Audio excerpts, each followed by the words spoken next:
We've got more than 50 in the room, so we'll get this party started, as they as they say in them songs the kids listen to. Got a lot of the usual suspects in the room. I appreciate that. Dan Boyd, Richards here, Mr. Mamore, Chris Stope, 6692 from Blue Ash, Ohio. Daniel Kester's in the house as a Chief FC 1932. And Dean Stevenson, and APB's been fielded from New Zealand, home of the kiwi, which is a little bird and also just what they call themselves. CGN 8730, cool and breezy in North Little Rock. Not watching the race. Oh, that's right. There's a race today, isn't there? And they moved it up, I guess, because of the weather. That's what they said. Wait, it's 287 Kelvin and crystal clear in Denver. I've got 45 degrees and sunshine, and there's enough snow on the ground where it actually hurts your eyes to go outside with the sunglasses on. The snow will all melt in the next couple of days. We've got, I think, 5 days in a row above freezing ahead of us. So it should all melt by then. So Andrew Zupke, hello, all you beautiful people. What about the rest of us? Shoibird, hello from Montana. MH0862, where is Old Zealand? I believe, isn't there a Zealand someplace else? It's like New York. There's actually a York. New York kind of, I think, got bigger and it did more with the name. Norman Hardy K, checking in from Fort Wayne, Indiana. And Jay Hutt, happy Sunday, everyone. Belia, how's everyone's VD? That was yesterday, Valentine's Day. Outdoor, gone wild, nice. First time catching your live in years.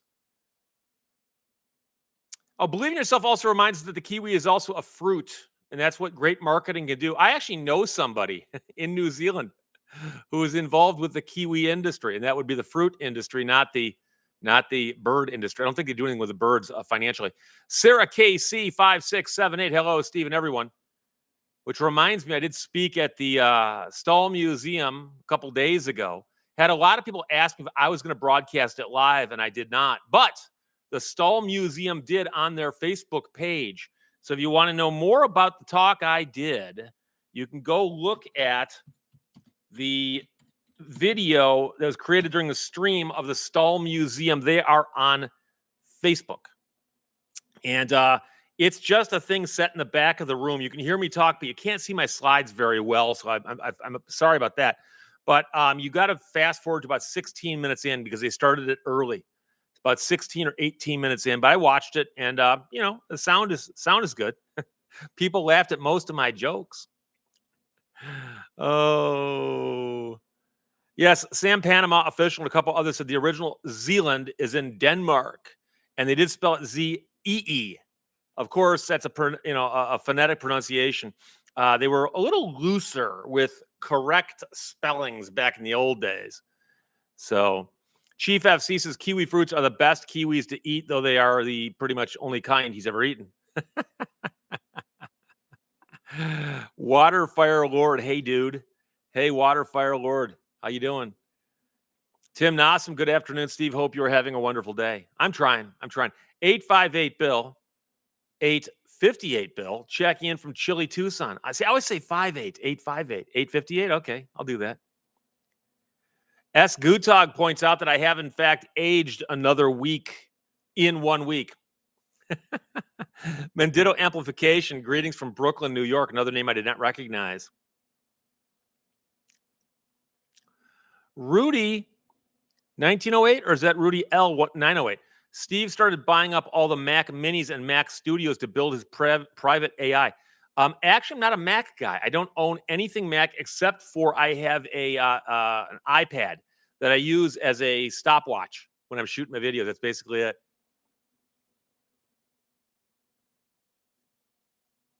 Dan Boyd said I was reading about Jay Giles and his Ferrari and found an article about how he went to see a Ferrari GTO. And get this, the owner's neighbor's from Michigan and has the same name as you. Well, there is a video on VinWiki that I did talking about my neighbor Fred Leidorf and his 62 Ferrari GTO, and I did a video on VinWiki about it. And I was thereafter contacted by one or two people in the Ferrari community. He told me that I got the story so wrong that I was probably making it up. And the guy actually said, he goes, "We don't even believe that you ever saw that Ferrari." And I'm like, you can look up where the Ferrari was And I've told hundreds of stories about living on a street in Birmingham that is a block away from a gas station. And it doesn't take a rocket scientist to figure out that we're all talking about the exact same street. And the car was literally across the street from me when I grew up. I didn't make up anything. So, Jerry Dodge, 52 degrees in Kalamazoo, window wide open, hearing the kids screaming outside, remembering why I keep my apartment window closed. Don't worry. As soon as it gets nice out, I'll come back inside and play video games.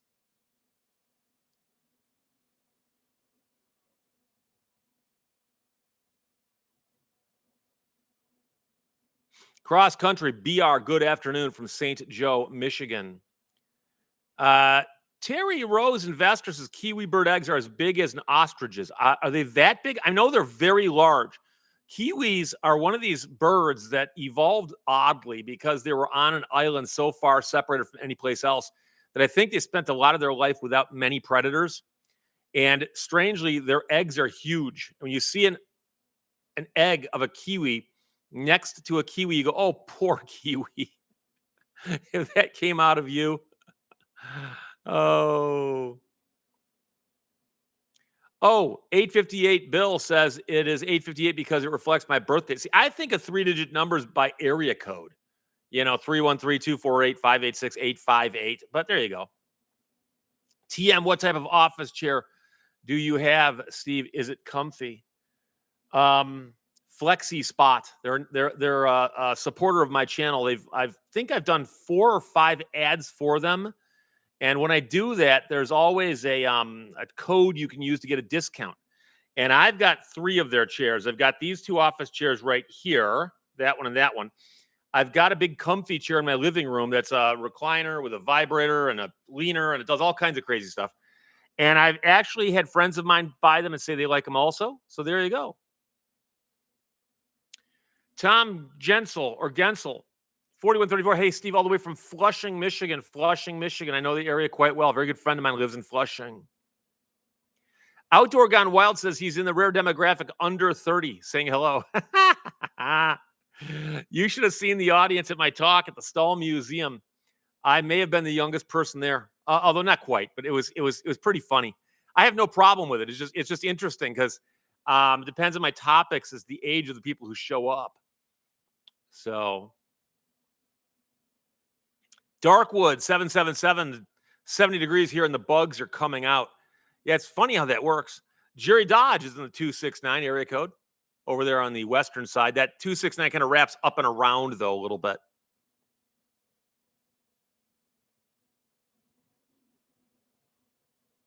Idris Taylor is now saying it was the Dutch province of Zeeland, not the Danish island that gave its name to New Zealand. I wouldn't know, but I just knew there was another one. They don't normally call it New something or other unless there's an old one to compare it to.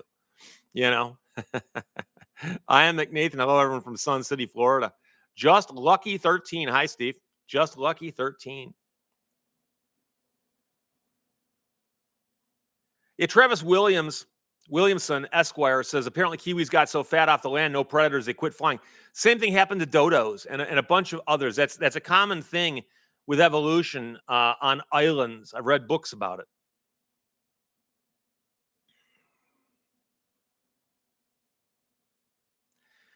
MJ Mauricio, hello, Steve, from Twin Falls, Idaho via St. Joe. I'm here for a few months for training. Twin Falls, Idaho. What are you training to do? And are there Twin Falls there? Dan Boyd's 4-year-old Office Depot mesh office chairs making noises. I had an office chair that I bought from one of those kinds of places. I don't know, Staples or Office Depot or some such. And one day I was sitting and I leaned over and it went clunk and literally the post underneath it just snapped in half. It's just old age. So Jennifer says, hi, Steve. I have one computer screen watching you, one monitoring the Kilauea volcano in Hawaii, which could be erupting soon, and one screen on the Olympics. Tim Nossum, does the Peterson Museum have a Chrysler Turbine? Yes, they do, but they don't own it. It belongs to the Natural History Museum of Los Angeles. The Natural History Museum, I believe, lent it to the Peterson because the Peterson's a car museum.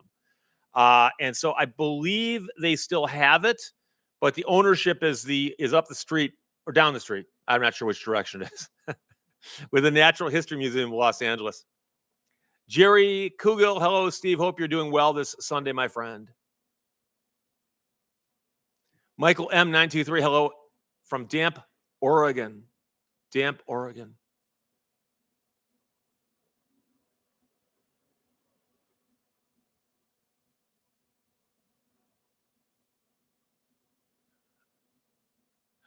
Fatty McButterpants says, well, my name should be the new Fatty McButterpants. There's a long-running joke in the mid-Michigan area where there's a radio station called WIOG, and when they changed formats, they started calling themselves the new 102, the new 102. And they were the new 102 for years. And if you called them and said, why do you guys call yourselves the new 102? You're not new anymore. They go, well, it's like a name like New York. It's not quite the same. Dan Boyd, why would a natural history museum own a classic car? Well, when Chrysler offered them to museums, somebody there said, we should snap that thing up. And boy, we're glad they did. Travis Williamson says they used to have Chrysler Turbine at Peterson, along with Breedlove's Spirit of America. I remember Spirit of America. I just don't know that it was ever there. I've been there 2 or 3 times at the Peterson, and it's very cool. I love that museum. It's in Los Angeles, and it's got a lot of cool stuff. And sadly, a lot of it's in their vault, but apparently you can buy admission to the vault, and every day they give a couple tours of the vault, but they're guided, so you got to go down with somebody. But a guy named Leslie Kendall is the archivist there, at least he was, and very, very nice guy. I dealt with him a whole bunch of times, and he helped me out with some things.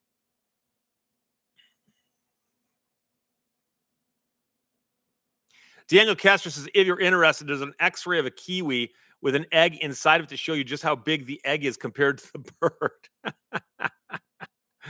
Ben C. Handel used to live in Ann Arbor. Hope it isn't too cold today. I was in Chelsea yesterday, which is not too far from Ann Arbor. I went to the Purple Rose Theater for the first time in my life, which is the theater owned by Jeff Daniels, and very, very cool to see a show there. It was a play, and the audience sits around the stage, and the stage is at ground level. It's such an unusual experience, but the play was really good, and it was a lot of fun. And right around the corner, walking distance, is one of the best barbecue places I've ever eaten at. It's called 52 Barbecue or Barbecue 52, because the name of the drag through town is M52. Shockingly good food and amazingly good service. And I say that only because nowadays you don't know what you're going to get when you walk into someplace blind. So Iron Man Metal Bill Dave or Davis, maybe, I don't know. Long time, first time. God bless. Love from Charlotte. Thank you. I assume he's Charlotte, North Carolina. There's also Charlotte, Michigan, where they pronounce it Charlotte. I kid you not. Paul Van Ellen, Ion Anka, why do you suppress comments on this channel? Like that one? Ow. I haven't suppressed any comments today, have I? Chuck Whitehead, is it hard to have a museum or other places to have you borrow a car for display? You mean you borrow a car from them? They do it all the time. They lend cars around. I know that. By the way, get back to Paul Van Allen. Why do you suppress comments? If I can see your comment right now, you're not blocked on my channel. So if you're not seeing your comments on my channel, it's not my fault. Chris Badesa, Steve's not suppressing comments. I've commented several times in 4 minutes. Yeah, also, I don't have the flood control on. I used to have the flood control on. I forgot what they call that in this. Other systems I use called it flood control, which would limit you to how often you could post comments. And you can set it for 60 seconds, and it drives people crazy. Every now and then, you hear somebody go, can you do something? And somebody just comment. But I took it down a while back because too many people complained. But if it gets abused, I might put it back up. But as of right now, I'm doing nothing to suppress comments on this channel. 2000 MCR, will you take a check? Most likely. Depends on what it is. Yeah, Fatty Butterpants and LG RFBS say it's called slow mode, which is kind of funny because it doesn't change the mode of the chat. All it does is it changes how fast you can post, I guess. Tom Catuasco, hi, Steve. Mike Torella, we are so suppressed today. Oh. DePaul says the comment flow without flood control is a lot better. It is until it gets abused. But, Richard DC points out he probably has top comments select, but needs to select live chat. I don't know why it defaults to top comments, but what you need to do is put live chat on, and it'll put the comments up in the order in which they're made, which is how I like to read them. I don't want to go top comments. I want to choose what's top.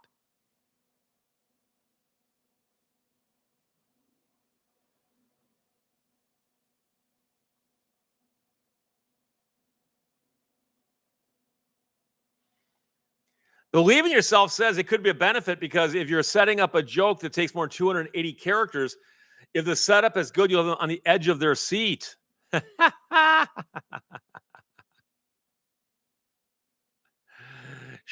YouTube does have some auto moderation if you spam too much or say something illegal. I believe on my main channel, I do have I forgot what it's called. You flip a switch and it keeps people from like swearing and stuff.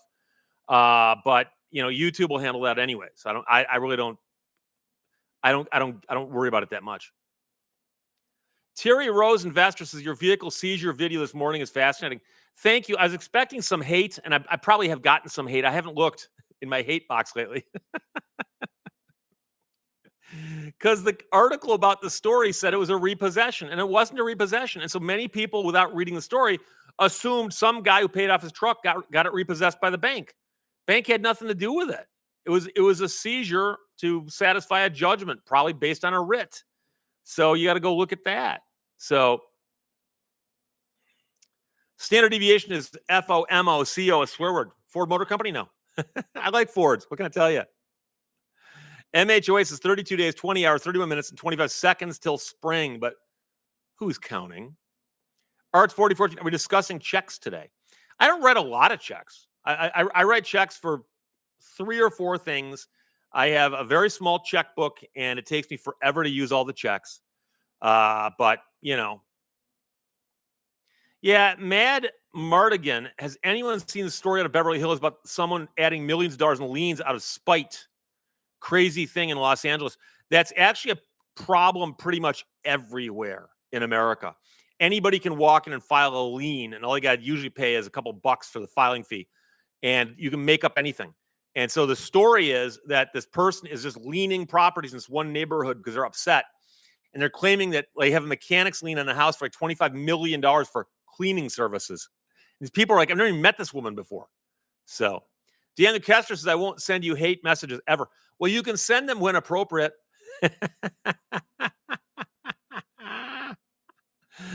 Vatican Butterpants says, hey, Chex Mix is good. Chex Mix. Hey, is Mexican Spec in the house? He is. Wasn't here last week. And last week I car coordinated, and this week I said, okay, screw it. I'm not going to do it this week. Because I go to all that effort to match the cup to the shirt, and it didn't work out. Escutog says, I pay most of my bills by check. Ironically, I print them via computer, but I pay 1 day a week, so it goes pretty fast. Yeah, I know people who've got the check writing program. I think it's also a thing you can do with Quicken, and it'll just do that for you. So Jason Brindamar, right now I'm fixing a turbo encabulator on the test bench. Friend says he needs it done by April 1st. Yeah, that's about right. Oh, yeah. Chris Bedasis is abuse of the lien service. You got to understand that you cloud somebody's property title like that, they can sue you to smithereens. Oh, you have no idea. You have no idea. It's just a question whether somebody wants to do it and whether the person's collectible. Tom Katawasko, I met you at the Tucker 75th anniversary in Hershey. You signed my hardcover copy of your Tucker book. You gave a great presentation. Thank you. Well, thank you. I appreciate that. I met a bunch of nice people at that particular event, and I had one woman yelling at me. So you can never go without the hate, okay? There's always going to be some hate.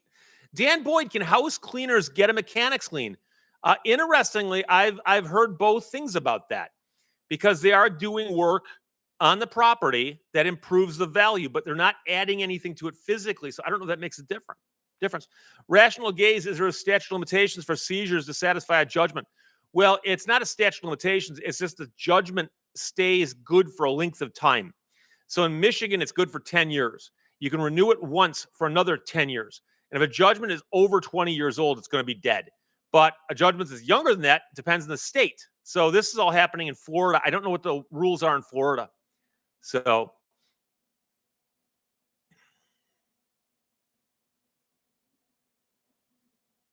yeah, Padre says, and most of the amounts are $26,640,000, which no one quite knows where that number came from. Mexican specs RC was driving across Mexico last Sunday. Yeah, I hear that all the time. No, that's okay. Hey, I miss Sundays once in a while too. So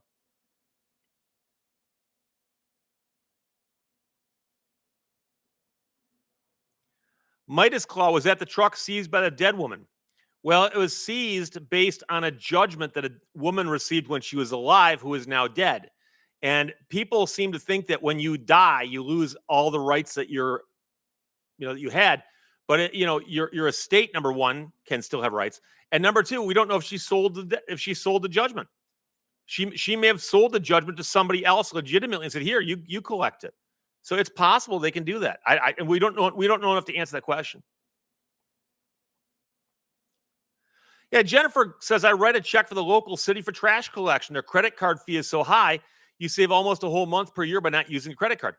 And somebody would say, well, why don't you do like an ACH wire transfer? It's like, just cut a check.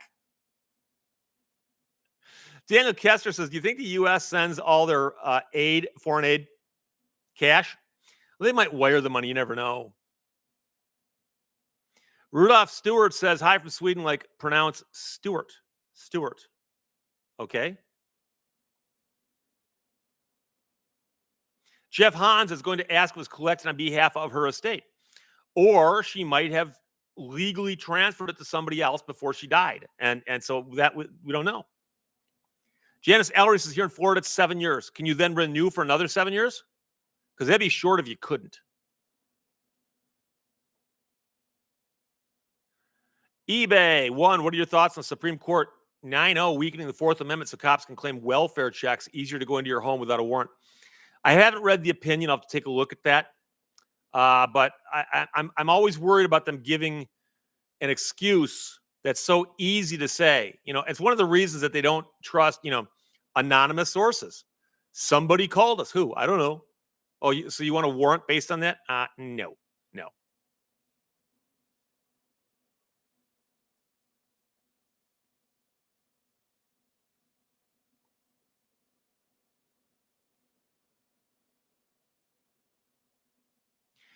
Davey Davis Jr., what is your favorite classic car and or motorcycle do you own when currently your current daily driver? Go to Cedar Point, my hometown. I've been to Cedar Point a couple of times, but not in a while. I know people go every single year. I just don't. I like a couple different classic cars. I love the Dodge Charger Daytona. I've got one on the shelf behind me. It's the red car right there. I don't have one though. I'd like to get one, or I might get a clone. And my daily driver, it depends. It's a toss-up between I have a new Ford Explorer and I've got an old 98 Jeep Wrangler, which I love just tooling around town. And summertime, I take the top off, doors off, and just drive around to let the wind sweep through my hair. So there you go.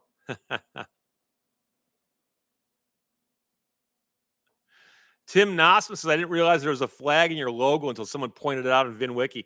Yeah, so we're talking about the logo right there, and that is a stylization of the Electro-Voice RE20's top part, and then the cross here has been turned into what could be the Finnish flag, the flag of Finland.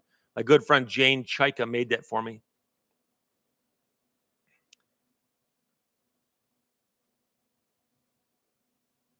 Fast Eddie, Daytona over the Superbird? Yes, absolutely.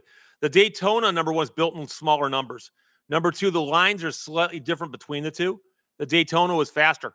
The stylists changed the nose and the sweep of the wing in the back, and they actually made the car slower. I kid you not. I would know. I wrote a book about it. Believe in Yourself says, I just sold a 124th Johnny Lightning Plymouth Superbird just as you started. I've got a bunch of I've actually got like 5 or 6 of those die casts, but I only have the one on display because I don't have room for them all. I have more toys than I can display, and I take them out of the box, by the way.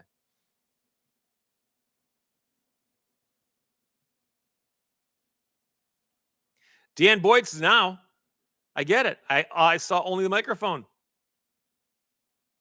Mark Miller, oh, hey, nice haircut from a couple of weeks ago, by the way. What's funny is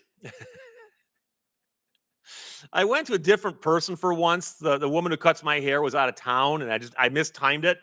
So I had somebody else cut it, and the first take was too long. I said, you need to bring it down a little. And she brought it down too far. And so I'm like, it's too short, but it'll grow back. And I got a couple complaints from guys. I got news for you. Never mind. Okay. Carl's Corner. Hello, Steve. Belios is Superbird. Which one has the vinyl top? Well, of the ones from the factory, Superbirds had the vinyl tops. Yes. The Daytonas did not. But you obviously, you saw them being raced. Like Richard Petty's Superbird did not have a vinyl top on it. Number one, you don't want the weight of the vinyl top. Number two, I don't think it's as aerodynamically smooth.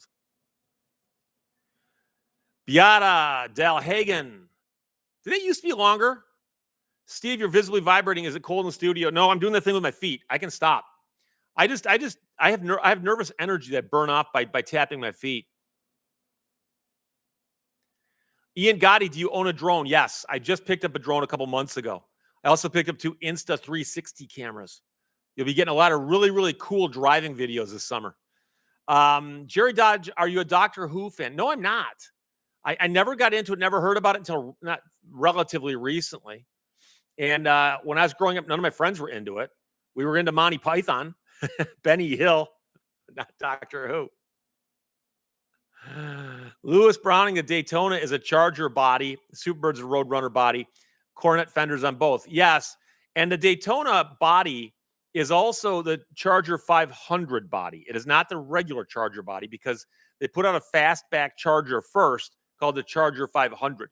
So if you find a Daytona and you want to know if it's real and you look at the VIN and the VIN is the correct VIN for a Daytona, it could actually be a Charger 500 that's been fixed, you know? Steve G, did you find your Frisbee? No, I don't have a Frisbee. I wish I did. I don't, though.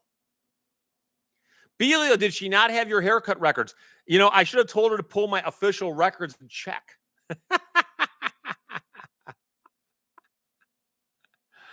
Oh. Donald Blair, can you tell me anything about Bill Blair? He was a moonshiner and a stock car racer.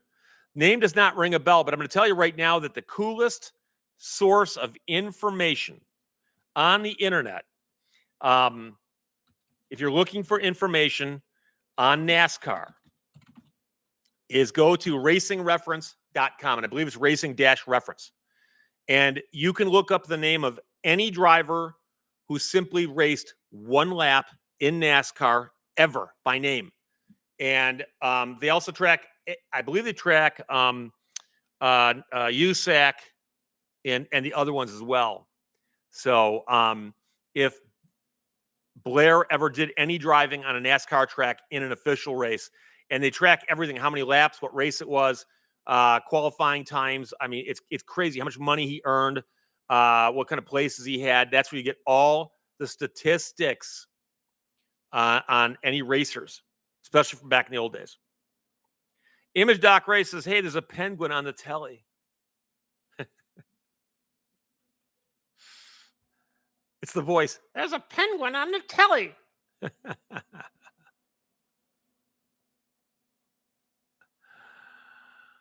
Oh, boy. Mr. Memoris is having no hair could make you more aerodynamic. But then you couldn't study the aerodynamics if you watched the slow motion.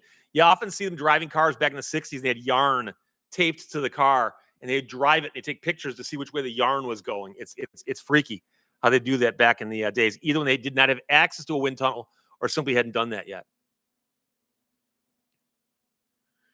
Beata Delhagen says, I understand nervous energy, being an over-caffeinated squirrel myself. And yes, YouTube changed from displaying proper names to usernames some months ago. But didn't you used to have Beata Del Van Hagen or something? Although I've seen some other people shorten stuff. Arts 4014, what happened to the Killdozer toy? It moved, but it's still there. Right now, there's the chicken, the KIMN chicken. and it's sitting between the feet of the chicken. It unfortunately kind of blends in. I haven't moved it around just yet.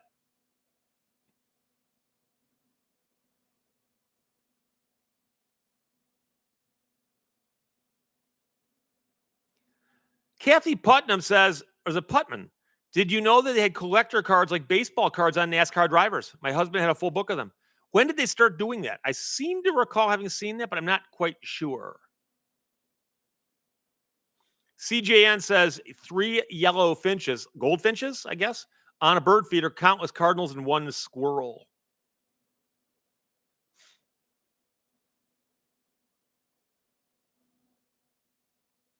Davey Davis says, I recently ran across a video where they were talking to you about the turbine car. What role did you play in that, if any?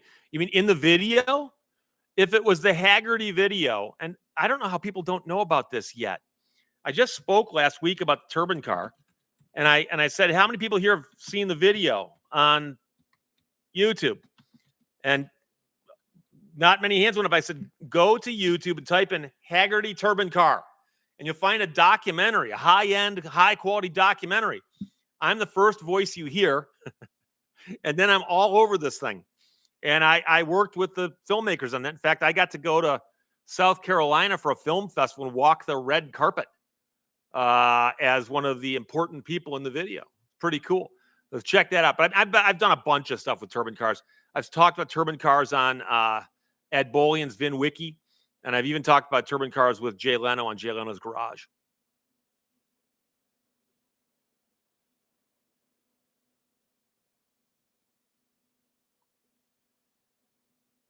Eaton Crab Meat says, yo, quick question. I'm trying to refinance my car. The new finance company wants a photo of the title. It has an electronic title because of a lien. How can I do this? You'd need to contact whoever holds the lien right now and see if they'll send it to you. That's kind of weird, but different states do it so differently. Bob Loblaw says the Haggerty documentary is excellent. I cried at the end. Thank you for saying that, because it reminds me of a story that I told the other day, and that is that when they destroyed 46 Chrysler turbine cars, I talked to guys who were there who said it was so horrifying to watch them destroy these cars. And I had one guy go, I cried. And I didn't react because I'm kind of like, grown man's telling me he cried. He goes, and you've never seen so many grown men openly crying without shame before.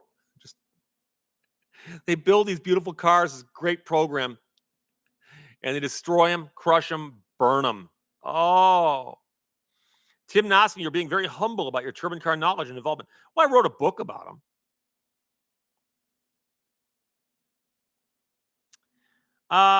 You can call me Al. I have to say our 2004 Mazda RX-8 Wankel rotary powered car is still going at 200,000 miles, and we still adore it. Wow. Yeah, the Wankel, of course, is one of them things that they built a few of them, but obviously they didn't sweep the nation. But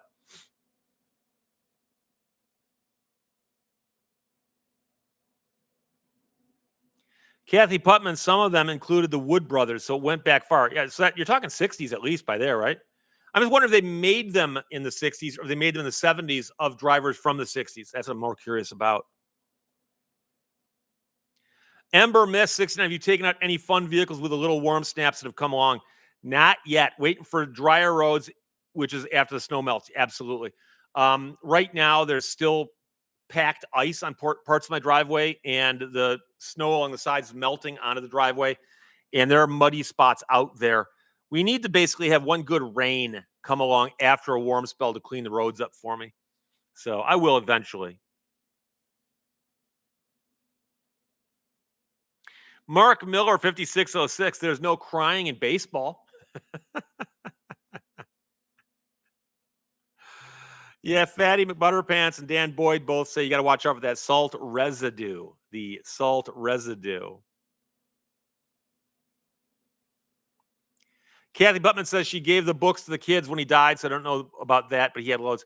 Yeah, and that kind of stuff always pops up on eBay. When I was writing my book about Bobby Isaac a long, long time ago, I bought stock car racing magazines from 1966 through 1972 and had every single issue. And I found myself which is like 200 laps around like an 8th mile track someplace or whatever. And, the winner gets $50. So Dan Boyd hates the sound of the salt going tink, tink, tink, tink, tink in the rear wheels. My 2005 Mustang GT. I have the same problem. I'll be driving on the road in a nice car and I run over some gravel and you hear it hit in your wheel wells and you're like, oh, hate that.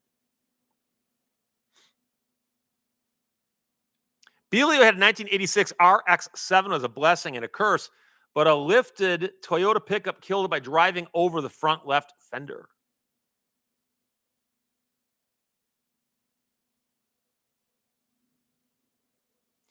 Jerry Dodge says, I keep hearing you mention Fatty McButterpants, but don't see him in chat. I must have been blocked for some reason. Wait, I can see you. I can see Fatty McButterpants, but you can't see Fatty McButterpants. So unless he's blocked you somehow, I'm not sure what's going on there. But this stuff goes by so quickly. Make sure you've got live chat on, not top chat, number one. And then number two, Tim Nosman, I saw somewhere that one of the last turbine engines was put in a K car. There was one put in an Aspen or a Volare, that body style. But they built 77 turbine cars total. So you subtract out the 55 from the program, there's 22 others that were out there. Bob A. Bong. Hi, Steve. Kathy Putman says, my husband graduated high school 6 months before I was born, so the timeline is right. Oh, boy. Dan Boyd says, again, it's live chat versus top chat. Oh, boy. Fast Eddie says, I can't see him either. Yet, when I'm looking at it, Fatty McButterpants is directly above Fast Eddie.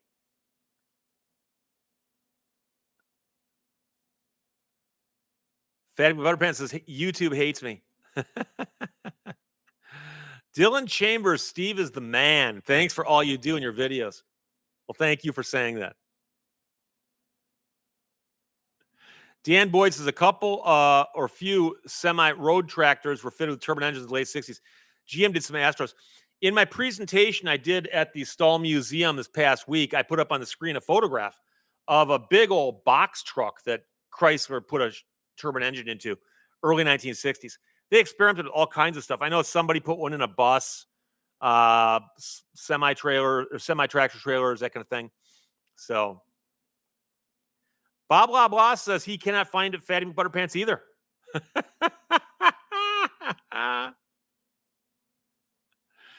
Jim Garrick says, longtime subscriber, I recall a video years ago where you specifically said your channel didn't and would never have sponsors. What changed your mind? Two things. One of which is I realized that for the sponsors I do myself, like Factor, I can put the ad at the end of the video. And if you don't like it, you can stop watching. I mean, when I realized I could do that, and you have to understand, I have a lot of sponsors who approach me and say, well, we want you to put an ad at the front. And I go, no, I won't do that. I will not do that. But as far as YouTube goes, if you don't, how do I say this nicely? If you don't play along well with YouTube, then YouTube doesn't play along well with you. So the channel's got 600,000 subscribers. And I've done everything I can in my power to try to build that number. So Jason Brinemark can't find Fatty McButterpants either. Fatty McButterpants is blah, blah, blah. Can you hear me now?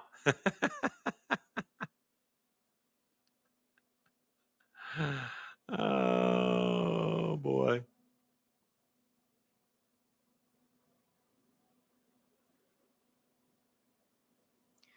Gray 999. Since it is legal for John Deere to shut down tractors unless the vehicle is brought to the dealership for emission repairs, can Chevy do this too?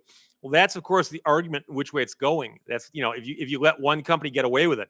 And John Deere has decided this is the hill they are happy to die on. They're going to take this one to the bitter end. And that is the idea that if a tractor of theirs breaks down, that you need to bring it to them for repairs or let one of their people repair it. Otherwise, you're just not doing it right. And of course, in the old days, the tractor broke down and a farmer would whip out the tools and fix it. But of course, nowadays tractors have got all kinds of computers and stuff on board them. And so that's right there, the flashpoint in the right to repair battle. That right there is the one that everyone points to. So Ozzie Thompson Chrysler's Turbine program ended in the 1980s. It died. It ended in 88, technically. 88. Started in 53, so you can do the math.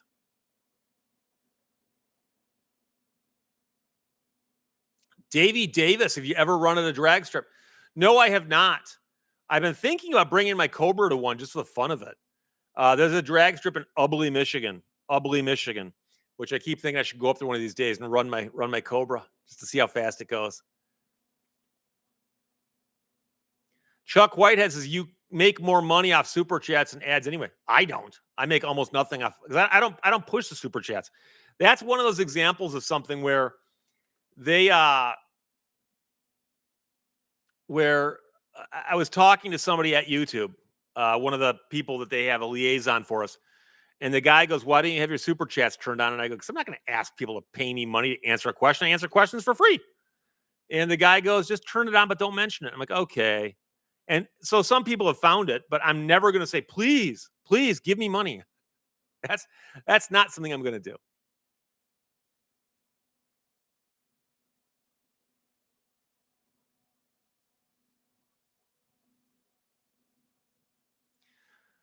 Senor El Robato says John Deere consider themselves a technology company now, like Microsoft or Apple. Yeah, it's going to get to the point where they're going to basically give you the tractor for free, but then lease you the software on a monthly subscription basis. And the second you stop paying, well, actually, no, what they'll probably do is, because they want the thing to return to them. But oh, Dan Boyd says the Cobra could do 12s or 11s. I don't know. I'm really not sure.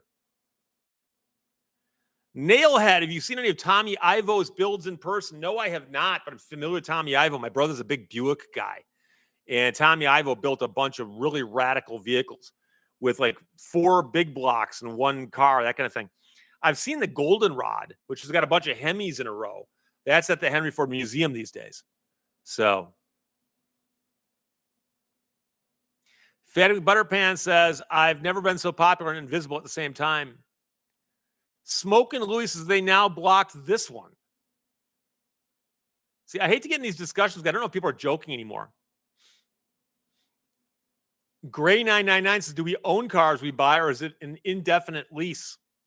Well, I know people like to say, well, if you're paying tax on it, you don't own it. Well, then who does own it? Whoever you're paying the tax to. Now, it's titled to me, I own it. So. Easy to see audit 768. You're down by Warren, Steve Lehto. My office is in Southfield. I grew up in Birmingham. I'm in Owasso. That's a fun town to say. Owasso. I was curious if Owasso is an Indian name. It's got to be, right?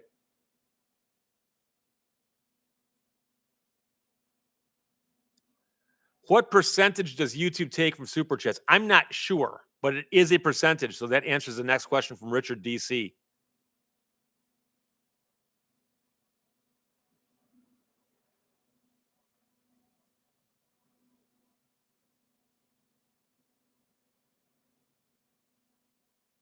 Mark Miller says, hey, with all these super chats and me being out of work, should I open a GoFundMe? Oh.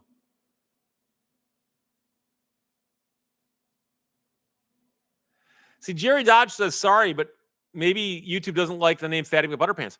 But the thing is, I can see him. And if I can see him, I'm the one who, this chat is on my channel. And if I can see him, he's there. And, so I don't know. What can I tell you?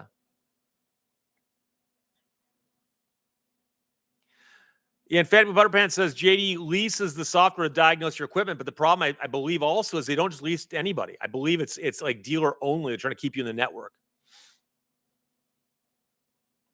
Yeah, Mike Taz, River Artisans. Have you heard about the new laws trying to control what can be made at home with CNCs and 3D printers?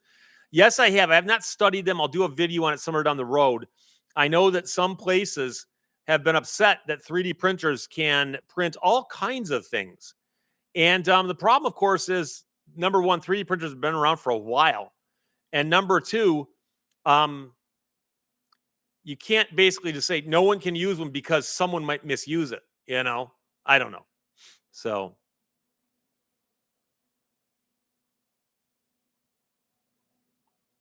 Richard DC says you can hit Control F and search for Fatty McButter pants.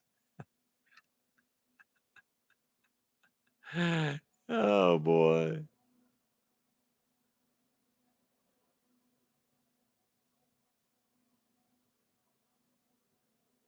CJN says the free 10-year warranty on standby generators is only valid if you purchase the annual maintenance package for $300 to $400.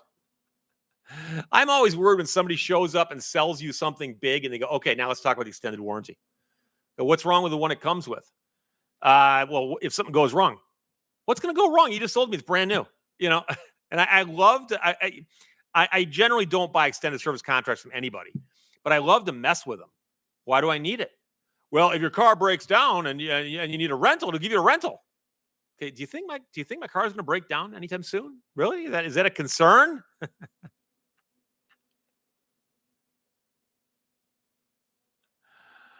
Oh.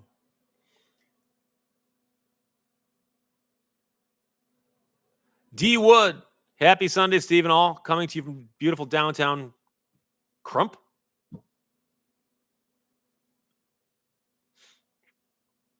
Yeah, Jerry Dodge says he remembers around 2000 seeing a 3D printer on a career field trip, which cost $3 million. Now you can get one for a couple $100. Yeah, no, I know guys who've got them and they make all kinds of widgets and stuff with them. I remember my brother at Ford Motor Company talking about 3D printing the other style where there's I don't know if it's lasers or something. Anyways, when I first visited Jay Leno in about 2008 or 9, he had a 3D printer in his garage, and he showed it to me. I'm like, whoa, this is space age. And of course, now everybody's got them. Isaac Bob York says Owasso is supposedly the end of the trail in Osage. The end of the trail. Travis Williamson says, which standby generator's got a 10-year warranty? I have 2 whole house generators, and neither one had one that long.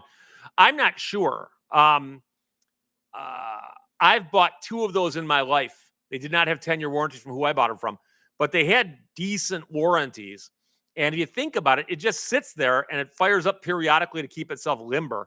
And then it's used periodically during emergencies. And, most of them are pretty foolproof. So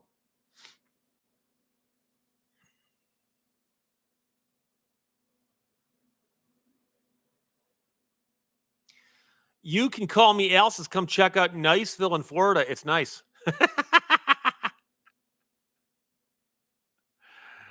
Oh, Dan Boyd, Micro Center's got 3D printers for under $500.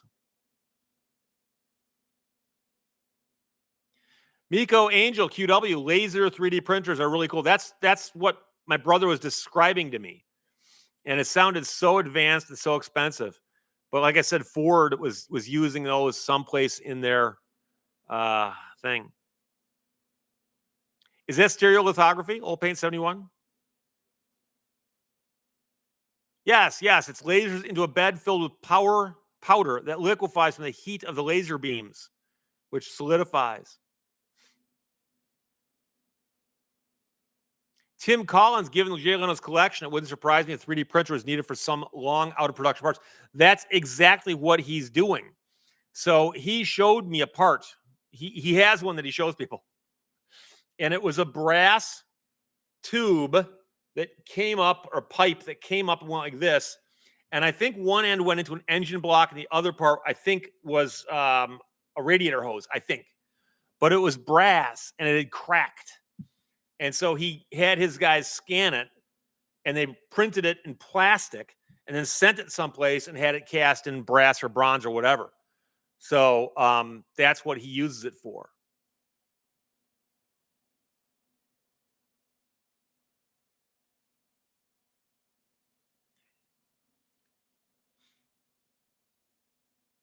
Dan Boyd, it bugs me how few Micro Center locations there are. I only know of one, but that's all you need.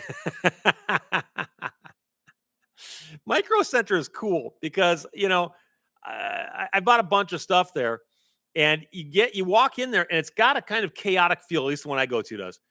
And yet, because their selection is so good, the quality is so good, the prices are so good, it stays in business. And the people there are so helpful, at least the one I go to. So I go to the one, it's near Oakland Mall in Madison Heights, right off I-75 near 14 Mile. And I love that place.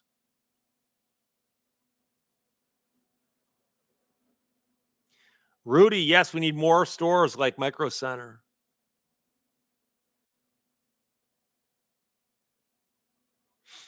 Elite Exotic says I had a warranty for a truck. The transmission went out and they told me it's not covered under the warranty because of the aftermarket air intake, which is how they sold it to me. And that's another common problem in the field of especially third-party warranties. So you buy a Ford Motor Company product from a Ford dealer and you decide not to buy the Ford Motor Company extended warranty. You go with Bob's Warranty Shack in Idaho.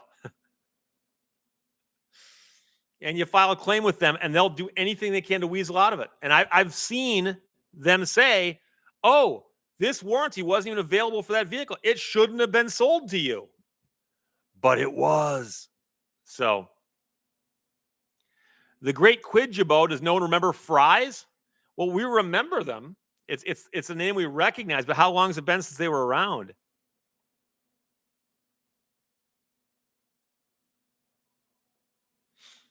Gordon 861 says Micro Center could be in trouble soon because RAM, hard drives, and graphic cards are all going out of stock due to AI. Yeah, no, there's a shortage, and prices are going up on all that stuff. And in fact, I've mentioned before that the computer I'm talking to you on right now, it's right here, I bought from Micro Center a couple months ago now. And the guy said, he goes, the price on this thing's probably about to go up. And he told me that after I'd already bought it. He wasn't just making stuff up. So, Mike, Taz, River Artisans, all hail the defunct Radio Shack. Radio Shack.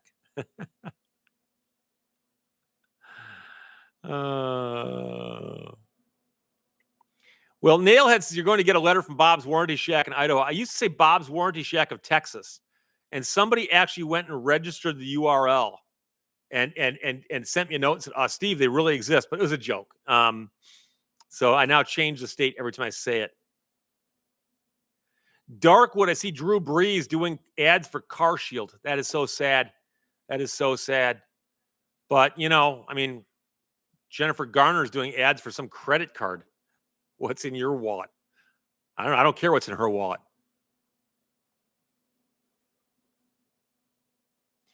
Mad Mardigan says, oh man, you look almost an hour older than when I started this.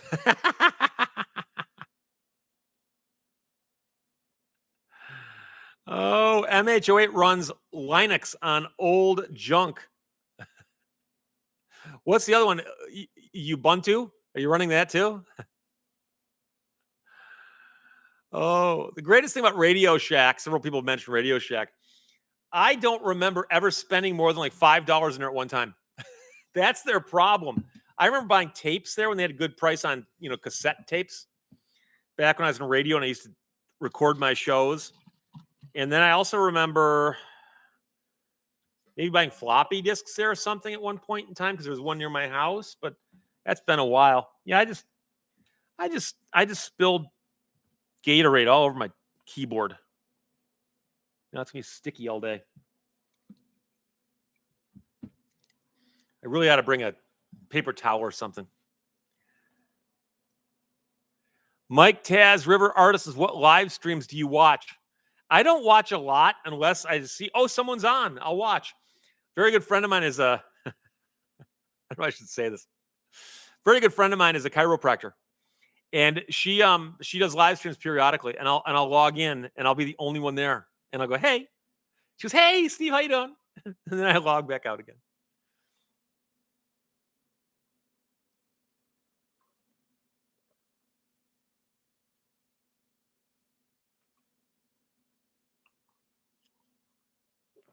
Jerry Dodge can start a business for the sole purpose of cleaning keyboards that have had spills. Well, I'll tell you right now, I love my cordless keyboard. And I can usually push it out of the way, but I do type occasionally during the live stream, so I got to keep it handy. But it spilled on the where your wrists sit. It's not really a wrist rest. Well, I guess that technically could be correct, but it sounds funny.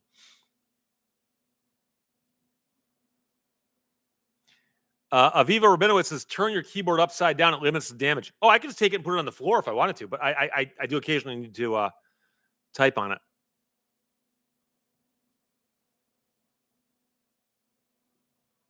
Eco Angel, would you buy one of those blank keyboards? I mean, without the numbers and letters on the keys? No.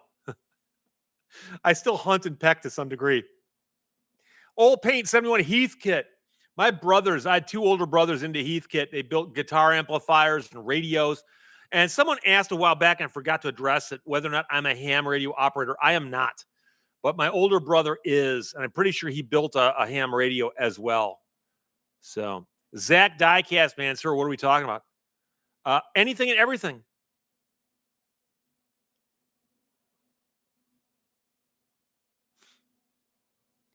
Anonymous says it could be an ergonomic wrist positioner. Miko Angel, I don't believe you hunt and peck. Well, I'm a little faster than hunting and pecking, but especially if it comes to numbers or symbols, I can't do those without looking. But I can type most just words without looking. So I took typing class in 7th grade. Jerry Dodge, have you watched any of the Stranger Things? No, I've watched 1 or 2, and it didn't get into it. I know it's a cult thing, and I know a lot of people are into it, and it's supposedly big on the 70s, but I just never got into it. Yeah, Dan Boyd took typing class in 1980, just a couple of years after I took mine.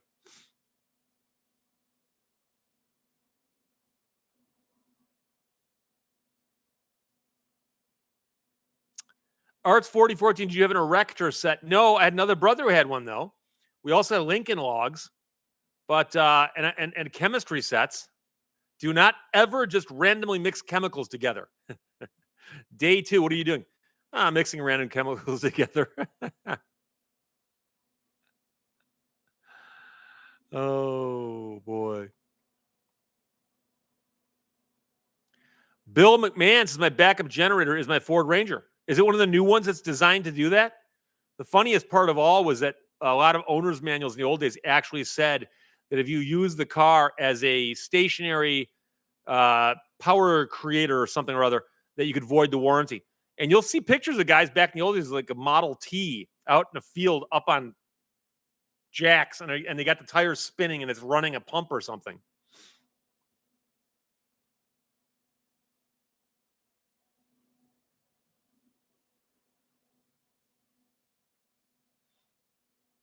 Belio says he took typing and trigonometry in high school and uses the typing a lot more.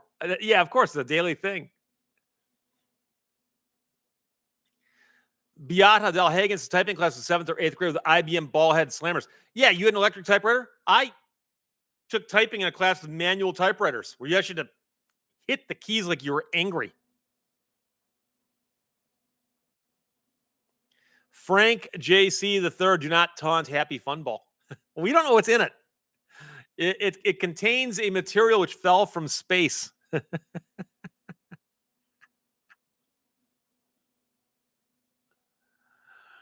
Oh, John Zablak, the IBM Selectric. Yeah, no, my mom and dad had an IBM Selectric, which I got to use at home, but then I practice at home. I go to school and I'd be slow again.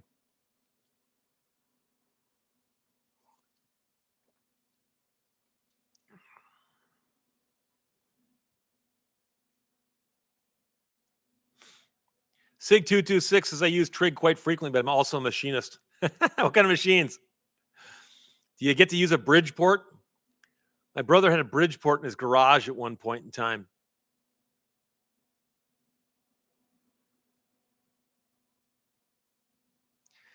MH08 says, I wonder if our typing accuracy has gone down since we don't have to use whiteout or correction tape. Now we just hit the back button. And because you said that, I will show you a thing of whiteout. You might say, wait. Why do you white it? White out. Well, if there's something on the screen, I gotta white it out, right? Isn't that what you do? No, I have a paper calendar on my desk, and if I make a big mistake, I'm like, and I white it out and I write it over.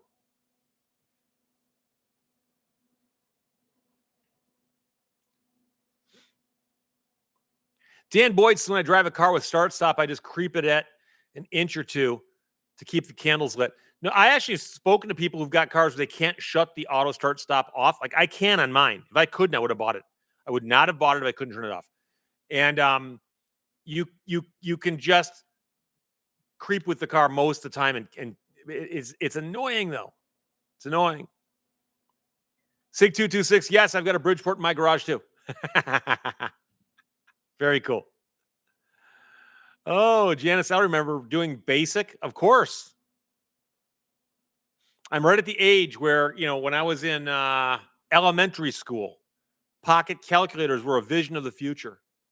And when I was getting out of high school, going into college, you could get yourself a computer that you could play with and do basic on your own.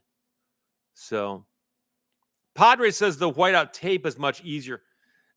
Probably, but once in a while, because my handwriting is so sloppy, it's more than just a strip, because it's not the letters being typed that I'm whiting out. It's my own handwriting. Gordon says start stop's not a problem in Europe. We drive manuals. I've got 4 vehicles right now. 2 are manuals, 2 are autos. Yeah, Dan Boyd, one of the Monkeys' moms, invented liquid paper. That'd be Mike Nesmith's mother. Yeah, and Image Doc Ray got that.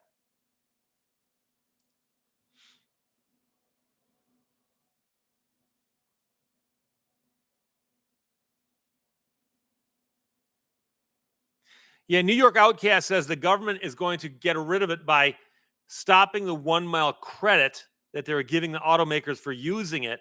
So now the manufacturers will be disincentivized from using it. And since everyone hates it, they'll remove it. Oh, gosh. Yeah, DePaul said that he bought a little circuit board to get around it. I've had people tell me there's ways to get around it, but I'm so paranoid that if I do something like that and then the truck breaks down in any electronical way, if I go in and complain, they go, well, you got this thing where you tampered with the electrical system.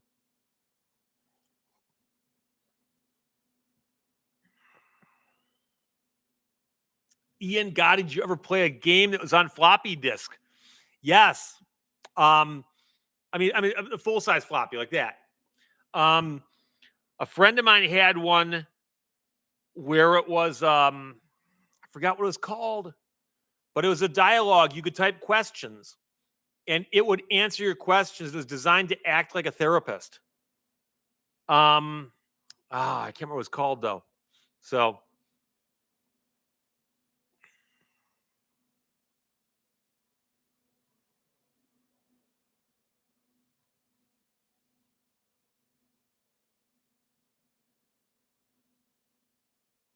Sig226 says the guy I purchased the Bridgeport from also had a forklift. Yeah, otherwise, it's like, I'll buy it, but you got to get it to my place, So, Sim Tower, believe in yourself.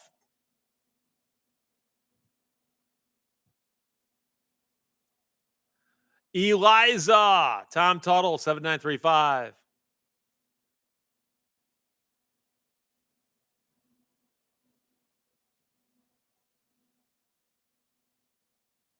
Yeah, Chief FC, text-based adventure games. I believe Hitchhiker's Guide to the Galaxy, I think Douglas Adams put out a text-based adventure game that was on a big old floppy like that, and it was kind of odd. So, stop spamming them. Did you ever play Myst? I saw it. I never played it. I played a couple of those games because my friends would. I had a friend who'd buy them and he'd get bored and he'd give them to me. There's a couple I'd play. I did more Panzer, called Panzer General, one of the army tanks and stuff. I could have the name wrong on that.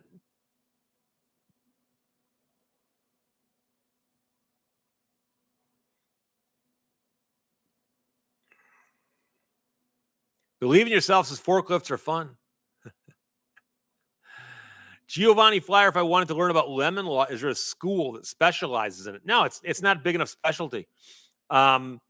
Are you a lawyer looking for law, or are you a non-lawyer or just want to learn more about it from interest? I mean, I wrote a book called The Lemon Law Bible that I understand is on Amazon.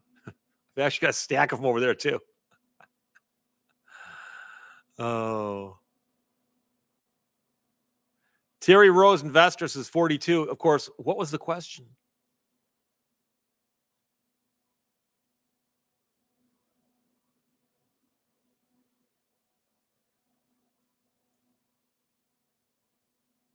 Yeah, Scott Summers, Oregon Trail. Oregon Trail is one of the earliest ones. They're always cracking jokes about that one on The Simpsons. Tiger Man 99515. Weren't there big floppies? Yeah. So there's the floppy. I went like this. That was about that big, and then there's a smaller floppy, but it had a plastic case on it, and it had a little metal thing that slid over when you put it in. And it, but a lot of people go, "Why do they call it a floppy?" It's like, well, it's a smaller version of the one that actually is floppy. LA Detroit, thanks, Steve, for my weekly dose of Southeastern Michigan. Andy, New York, watching freestyle skiing at the Olympics while listening to Mr. Lehto. I only laugh because I've watched so much of the Winter Olympics. I turn it on, and it's like they've got one sport and 75 variations. So skiing, 75 variations. Sliding down an ice tube, 1,000,000 variations. Head first, foot first, one guy, two guys. With a thing that you get into. I mean, it's the exact same track, isn't it? Yeah, Isaac Bob York, you have died of dysentery. Oh, yeah. Chief FC was a 5 1/4 inch and a 3.5 inch sizes, and Kathy Putman confirms 5 1/4 and 3.5. Fanny Butterpants is checking out for real. Have a great Sunday, everyone, and to you, my friend, my imaginary friend. 858 Bill. I'm so old. I remember when Facebook was all farmland. Yeah, we need Banksy to come by and write that on our monitors. I remember when this was all farmland.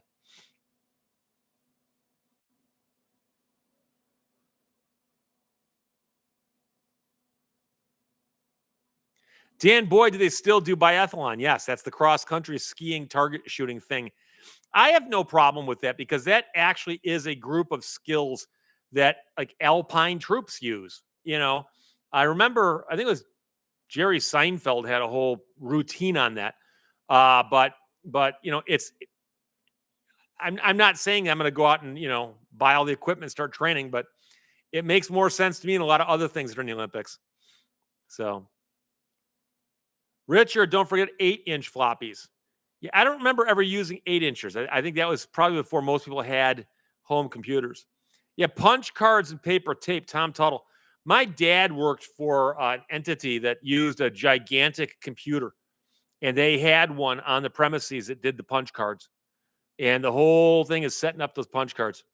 So, Jillian Shaban Mal, fashionably late, but better late than never, as they say.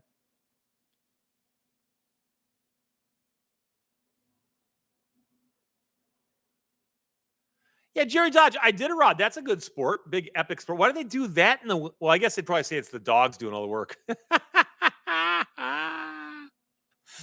Bob blah blah. What's your opinion on the man who won a gold medal and cried about cheating with his girlfriend? I saw the headlines and I didn't really follow the story, but to me, it's kind of like you chose that moment.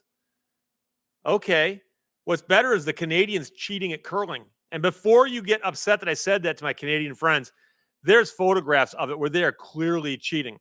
Because when you're curling, once you let go of the rock, you're not allowed to come up behind it and push it again.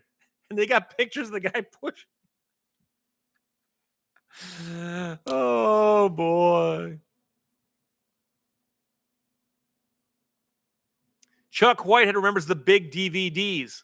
Yeah, the bit, was it a laser disc or was it something else? But yeah. Yeah, Frankney, don't drop that card deck because it's not just the cards, it's the order they're in. Darkwood, what, cheating? Well, the funny thing is that there's some sports where you expect it, right? Like you know, with steroids or something, right? But in curling, it's right out in the open.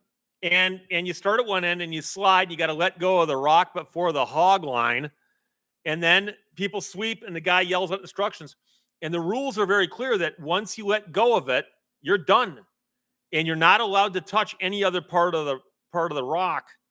And yeah, Doug Jones, men with brooms. I still say that if you watch curling with the sound off, you think you caught a bunch of librarians on their lunch break or a smoking break, except they're not smoking. Belius is the guy who confessed, did not even get a gold or silver. So wait, he won a bronze and confessed? Tin Door Tailgaters and slide rules got us to the moon. Mark, NASCAR, if you ain't cheating, you ain't trying. The real question is, what level of cheating are you doing? And I saw some recent disqualifications at Daytona, and I'm like, whoa. They're starting to take this seriously, finally. Arts 4014 says the fact we're talking about Canadians cheating at curling is hilarious. Well, the thing is, any sport, if people cheat, it does take the fun out of it. You know, and what's funny is when they're accused of it earlier in the tournament, they got all indignant, like, we did not. And then, of course, they're watching it now. There's cameras everywhere. And it certainly looks like they did.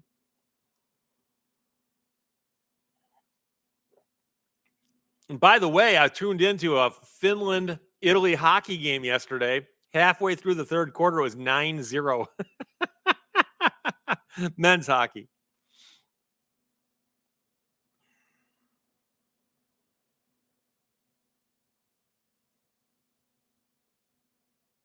Johnny Quest, what do you give the 1980 movie Used Cars? I've never seen it. That's one I've never seen. I hate to say it.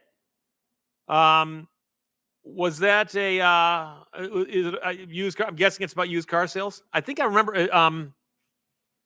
I can picture who's in it too. Never seen it though.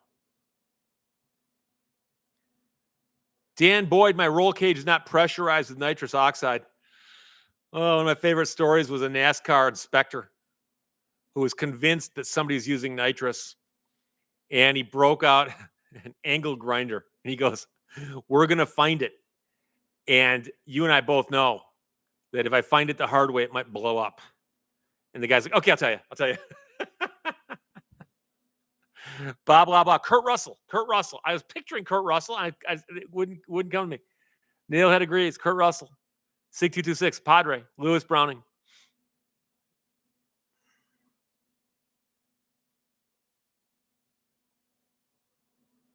Specs.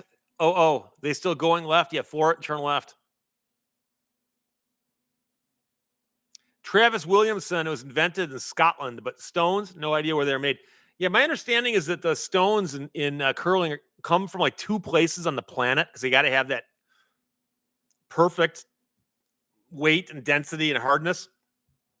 So, I mean, I'm fascinated. When I'm watching, I'm like, wow, I can't believe these guys can do that. And the fact that there's, somebody puts one in front to guard the house and somebody can curl around there and drop it dead center. It's like, wow, how that, that takes a while to get there.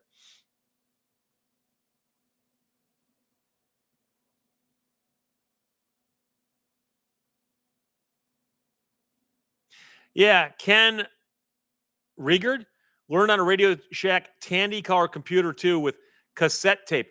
I had one of those Tandy computers with a cassette tape to store this antique.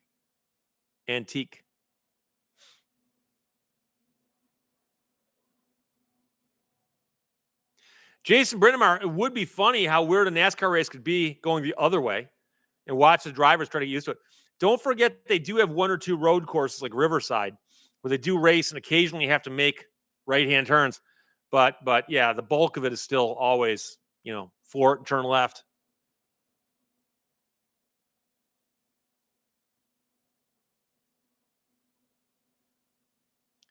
Belius says, a shocking amount about curling.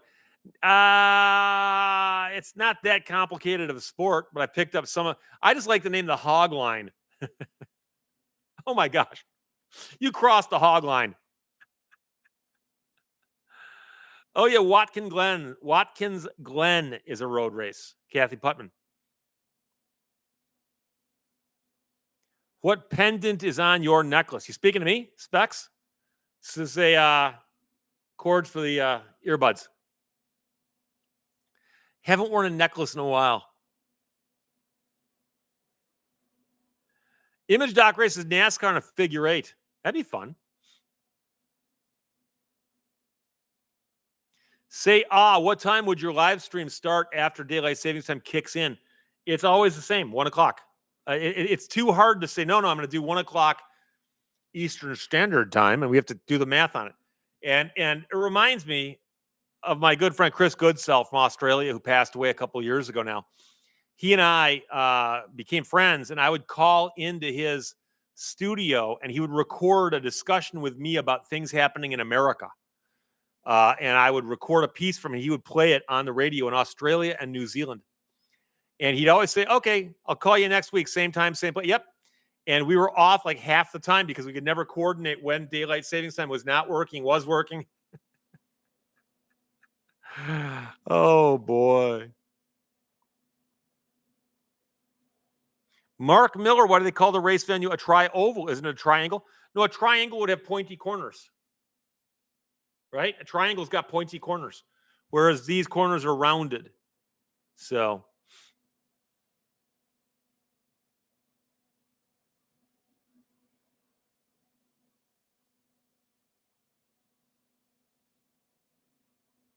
Fred Blowers, isn't curling just a fancy winter shuffleboard? Yes, absolutely.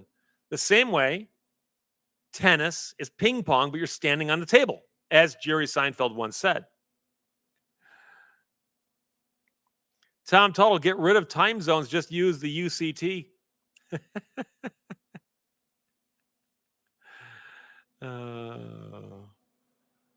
Specs, do they make vintage car seat desk chairs? I've seen some, and I've also seen some that are reminiscent of it, but like right now, I'm not even leaning back in this thing, but this is actually a pretty comfortable chair.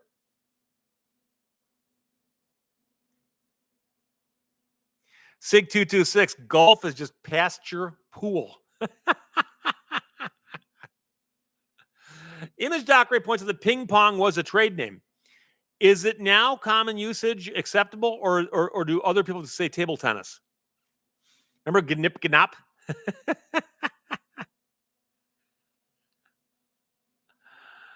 Oh, boy.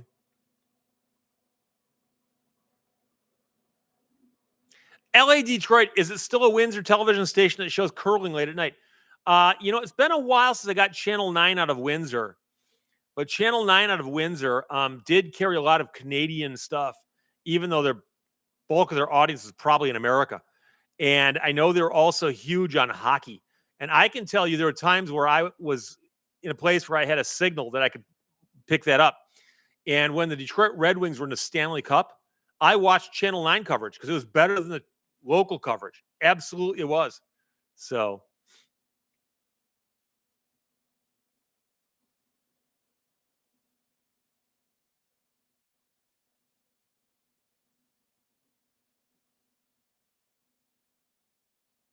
Yeah, Kathy Putnam says, I recall hearing that golf is a nice stroll ruined by a little white ball. Oh, boy.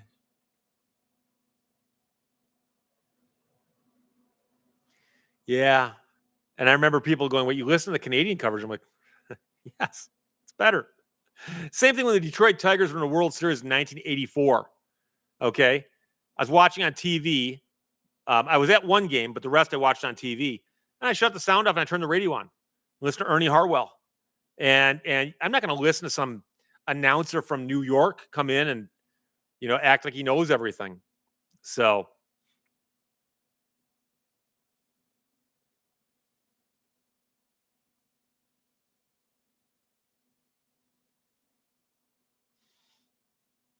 Several people have suggested NASCAR should try figure eight racing. The cars are way too expensive.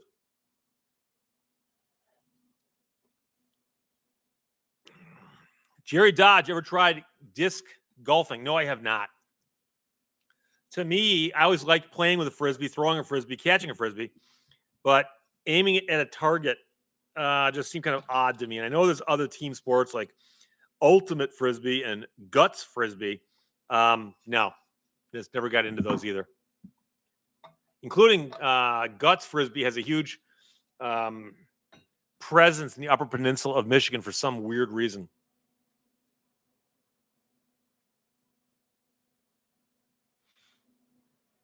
Say, do you think Tesla, Lucid, and Rivian will retool their factories to make normal door handles to conform with new Chinese legislation? Will they keep them in the same? I have no idea what they'll do. I think Tesla's got a big enough market share over there where it makes sense for them to fix that. But you never know. You never know.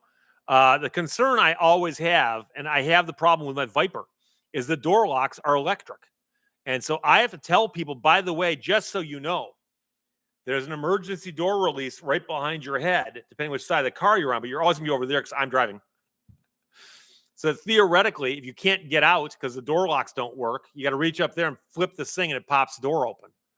And I don't like that, but that's one of the few little things I don't like about my Viper.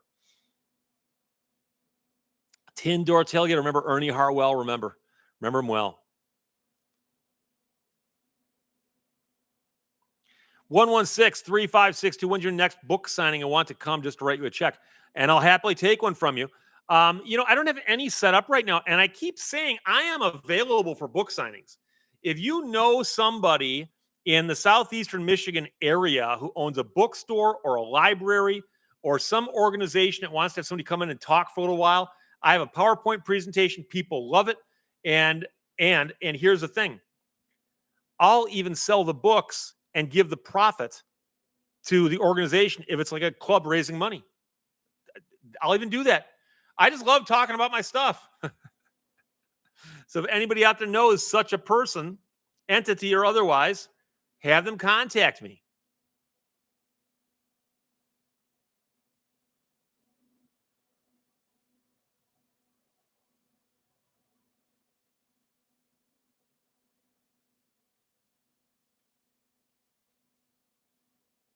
Nailhead says a lot of people wouldn't buy electric windows till the mid-70s. Yeah, electric windows, at the beginning, they were just, I believe, kind of expensive. But then also, there were people who said, well, what happens if someone's pressing this and my arm gets stuck in there? And so they did experiment with the way the switches work so that like somebody couldn't lean on it. Or my brother had to cover up the switches in his truck because his dog would step on them. Oh, boy. Jerry Dodge, have any plans been made yet for the viewing of Wild E. Coyote versus Acme? Not yet. Not yet. Still going along there, though.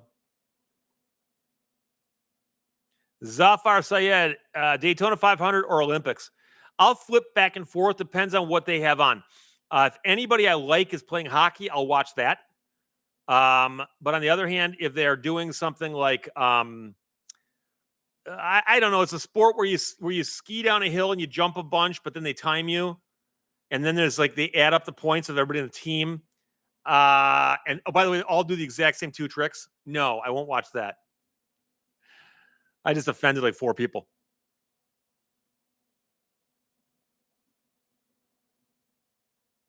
Beasley, I remember having a car with an electric sunroof and it came with an emergency crank. I assume that's to close it, though, right? They're not expecting you to escape through the roof if something goes wrong. I would assume. Ryan Poole, U.S. hockey's on in about 50 minutes. Who are they playing? Do you know? Arts 4014, your brother's dachshund. Yes.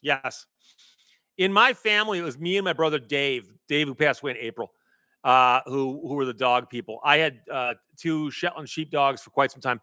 Dave had 5 or 6 dachshunds. He always had dachshunds. And he had a dachshund that had blue eyes named Frankie. Old blue eyes. And Frankie went with him everywhere. And Frankie would stand and look out the window and be hitting buttons while he's doing it. Yeah, and Bob Blah Blah says they did pass the law that electric window switches had to be pulled up to raise the window. So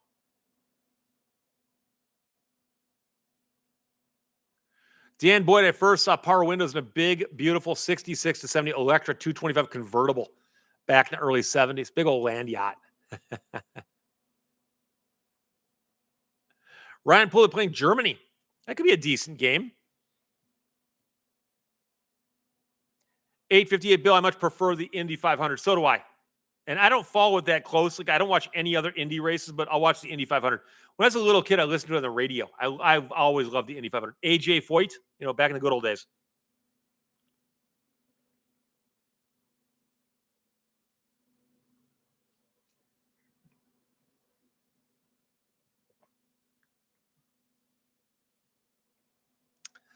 Hazel Montgomery has a radio station to let you DJ anywhere. No, these days radio stations are so busy trying to figure out how to automate everything and eliminate all the people. When someone says, "Hey, I'll do it for free," they're like, "We're already not paying anybody anything to do it. What's the difference there?" So, Tiger Man 99515. Hey, what happened to your brother's woodworking equipment? It went to his son. His son's got it.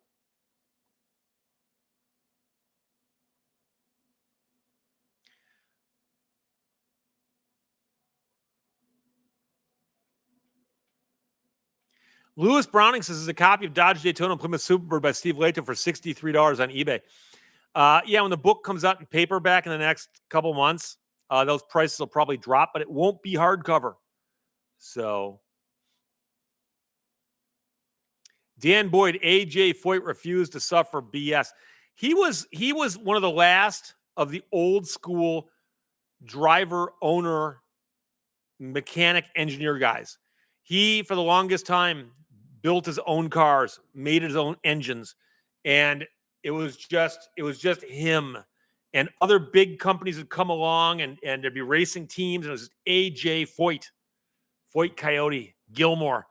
And I always respected that. And he won at least 4 times, one of the 4-time winners. And he was just good and smart, very, very smart.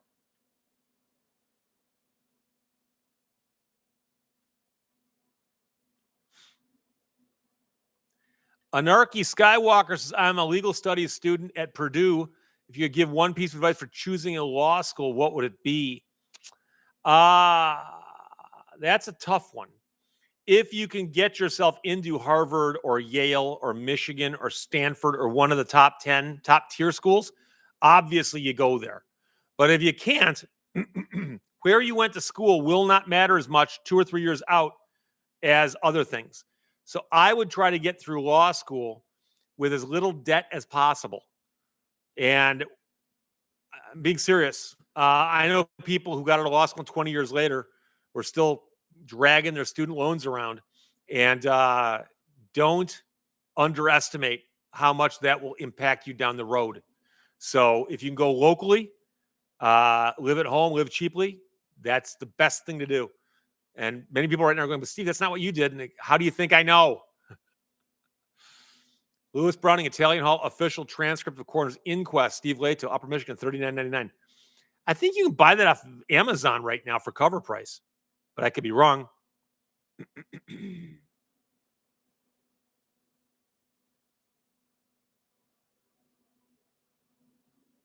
Dan Boyd, AJ Foyt drove for my local Ford dealer when I was a kid. Don Wagner Ford across US 40 from Daytona International Airport, or Dayton or Daytona.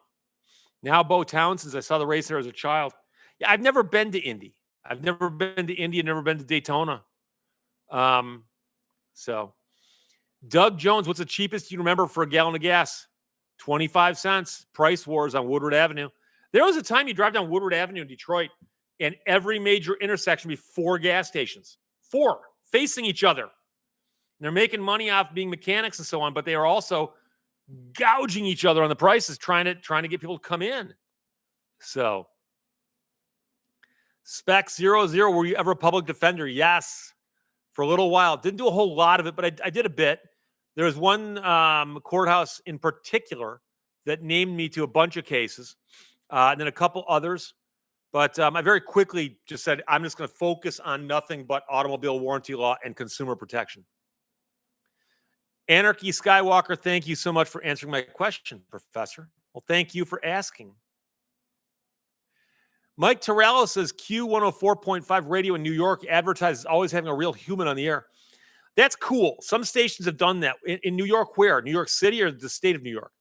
I know a radio station in Flint that does that right now, and they've got live DJs around the clock, and they'll actually say we've got live DJs around. And they're making fun of the local stations that have like one live show and the rest is all syndicated, and it sounds like it.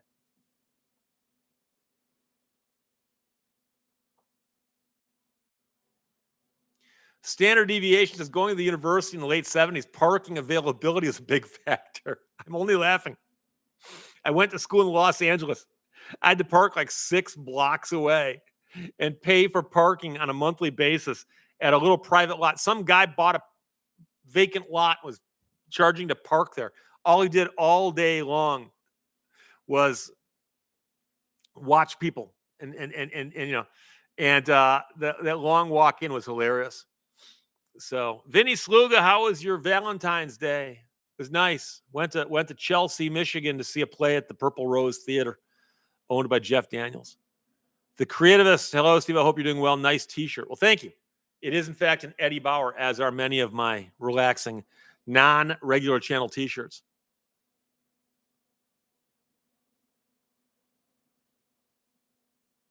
Daniel Kester, my senior year of high school, I drove a stock car racer in the local track. My car number was okay. I've mentioned before that my uncle raced stock cars in the 60s. And he's in Racing Reference, for instance, I'm pretty sure. And he raced at a lot of smaller tracks, a lot of USAC stuff. And I went and saw him race a bunch of times. As a little kid, I didn't even understand much about it. So Daniel Kester's car was a 66 Dodge Dart.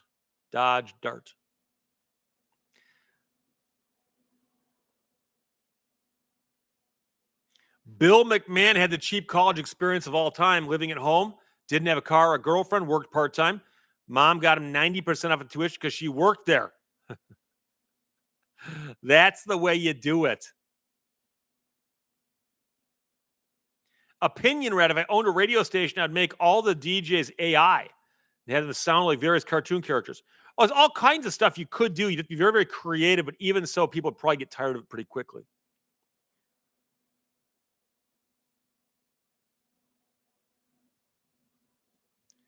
Nick Bradley says Sirius XM still has DJs. The names are all nostalgic if you grew up in Philadelphia and New York City, of course. And then there's also people like Pat St. John. And I mean, he's known all over the place. And he's on, I think, the 60s channel. And a bunch of those guys are. And that's pretty cool. In fact, I'm not sure if he's still there, but I've heard him at one time or another. Terry Motormouth Young.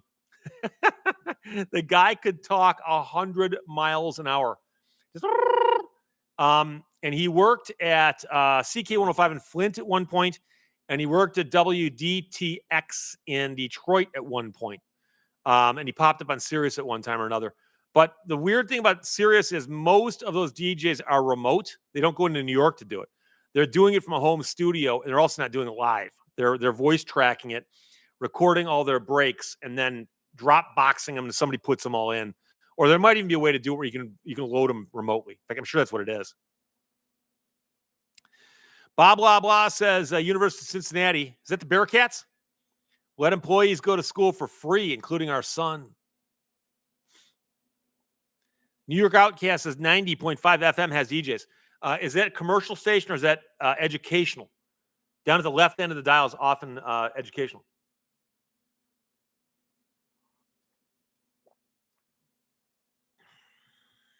DePaul's cousin Brucey still does a live show on WABC AM radio on Saturday nights.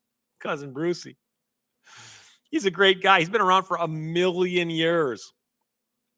I think he's a contemporary of Alan Freed's. Doug Jones clapped for the Wolfman.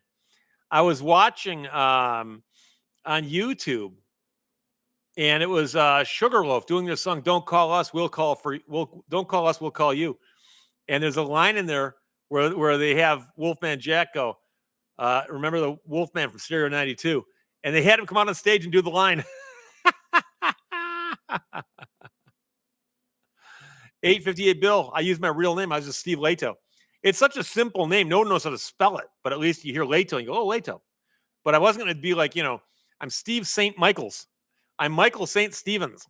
I'm John St. John, and it's like, okay.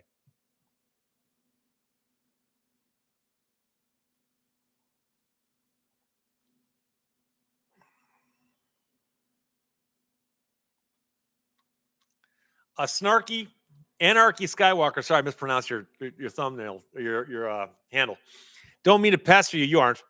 I have one more. Do you have any recommendations for a good LSAT study course or practice test?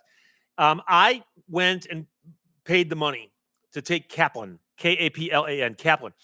I'm sure they're still around, or they maybe been swallowed up by somebody, but there are services out there where you can study to take the LSAT. And you can also later take courses to study for the bar exam. And I would simply look at those and find out if there's any place near you. If you're near a big city, you can go in and take live classes with instructors, which is what I did. Places in Southfield that I went to. And it was hugely helpful because the LSAT, when I took it, and I know it's changed a bunch, but the LSAT when I took it was basically a couple of different categories. And some of them, if you hadn't taken the class, you wouldn't have recognized what they're at. It would take you 5 or 10 minutes to figure out what they're talking about. So I would absolutely take a prep class though. And I mean, if you're really into studying and if you think you can do book learning, you can probably find some good books on it. I would spend a little more money and go to the classes where you can actually, I'm sure they're probably on the internet now too, but do it that way.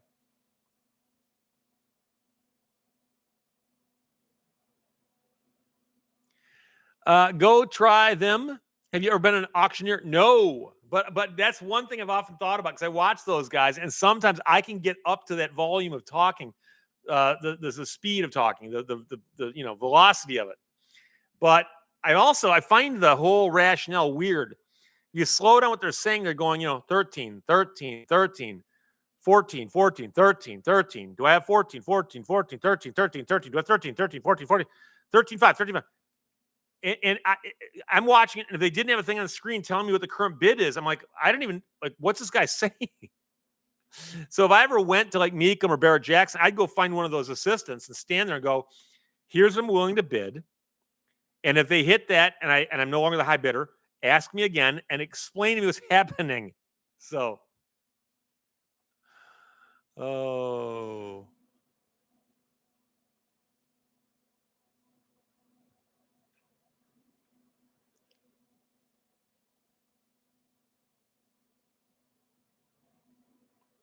Tim Nossum, I miss old radio where the band would do the bumpers as when we're in Denver, we listen to KBPI.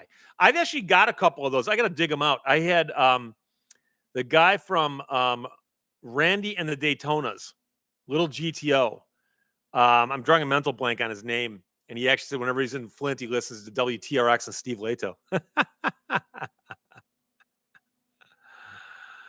Oh, Arts 4014. If you know the type of law you want to practice, would it impact the law school you would choose? Not really, because most law schools simply give you a law degree. Now, there are a couple rare exceptions to that. Chances are, if you wanted to get into entertainment law, if you went to UCLA, you'd probably do better than if you went to, some law school in Michigan or something, but I don't know.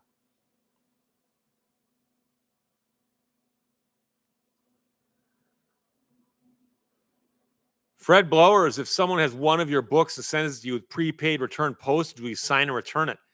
Yeah, but it seems like a waste of time. But I've had people do that, believe it or not.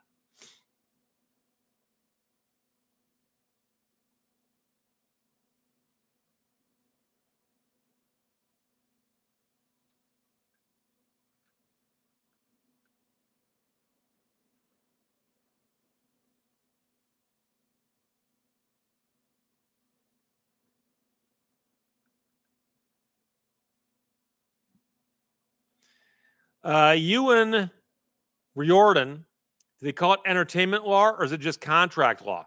And people that specialize in entertainment. It's primarily contract law, but you do need to know about the environment because contracts that, for instance, studios have directors sign is very different than a contract General Motors has a supplier sign. And so you got to learn a lot of the language and the custom in that particular field. It's a pretty big day.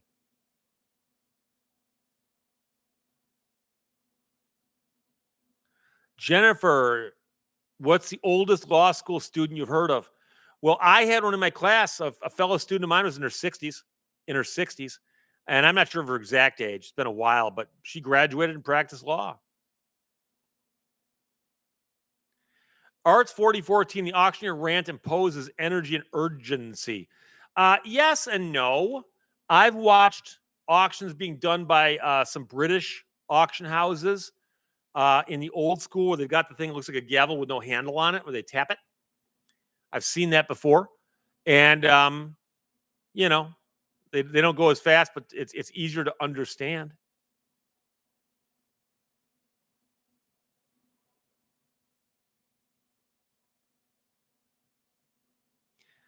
Sam Azayam says Jeanette Goldstein is recognized as one of the oldest people to graduate from an American law school, completing her degree at Syracuse in 2004, 83. Wow. Wow. Specs 00 to judges even use gavels. Oh, absolutely. Absolutely. The gavel actually has a technical purpose. So that if the judge wants to make sure everybody realizes something's final, you tap something to make the noise. They also pound on it to get the court to come to order on TV, but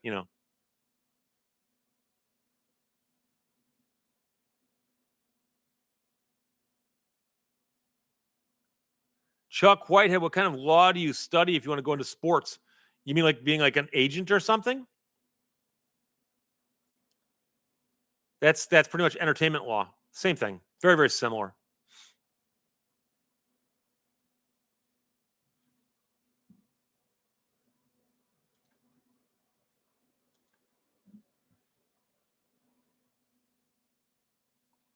Is it on the record?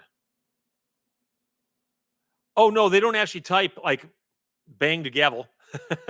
They don't. I've read transcripts of trials. They do not say that. But the judge will say that's final. Bang. And it's more to just people in the courtroom recognize it.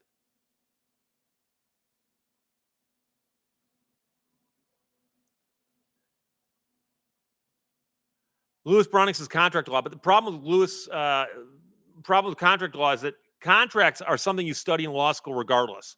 So there is there's a few basic courses every lawyer takes: contract law, torts, constitutional law, criminal procedure, evidence. And so to study contract law, everybody does that. And so if you're going to get into being a sports agent or an entertainment agent, and getting into entertainment law, as Travis Williamson points out, encompasses contracts, copyrights, royalties, labor law, and like I said, a lot of the customs. There was a lawyer, a guy who taught at my law school, and he was a professor there, but he also acted as an agent in Hollywood. And I assure you, if he looked at a contract, he could spot problems in 30 seconds that would take me a month to find, because I'd have to study it and go, okay, how do I know what's right or wrong here? I mean, they sneak a clause in and you don't know that it doesn't belong there, or they remove something and it's supposed to be there. So Terry Rose, investor, is there a national lawyer's test? Well, every state has a bar exam, and generally speaking, half of it is local state law and half of it is the multi-state bar exam, MBE. So the MBE is administered in most states and is half of your bar exam. So the MBE covers all the common law stuff, constitutional law stuff, all that kind of stuff. And then the local stuff is your state law. And so in Michigan, you take the MBE and you have a day of Michigan stuff.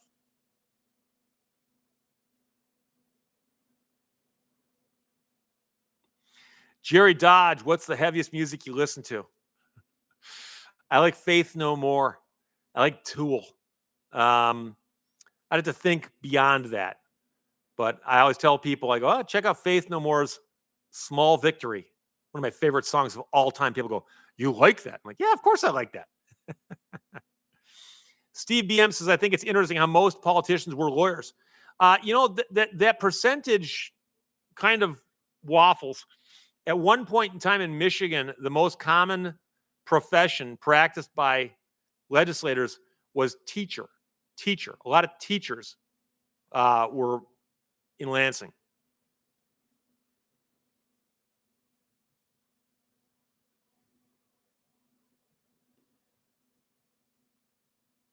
Spec 00 is a state law different than elder law. Yes, a state law is a lot of planning, doing wills and trusts, and how to structure somebody's estate so it goes where they want it to go. Try to minimize the tax impact, try to minimize the litigation, all that stuff. Elder law is generally considered to be more about helping older people who have legal issues because of their age.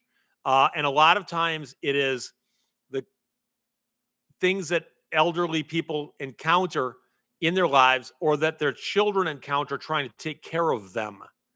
So I know people who specialize in both, but the estate planning and all that stuff is a little bit different.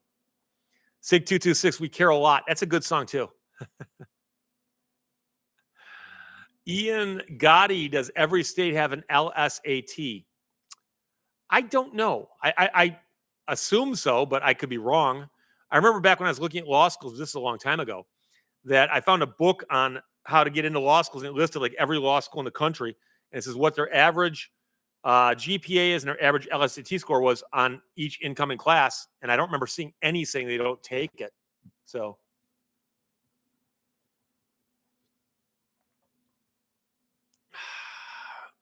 Jeep EDH was just watching one of your videos where you mentioned a book you wrote, American Murder Houses. Where can I buy it? It sounds like an interesting read. American Murder Houses.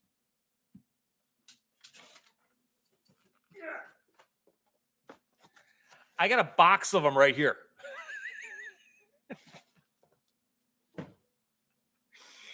If you want one, shoot me a note.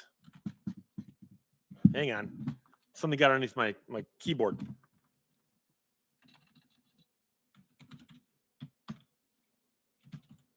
What's going on here? And put the word book in the subject line, and I will and the book is it's $15.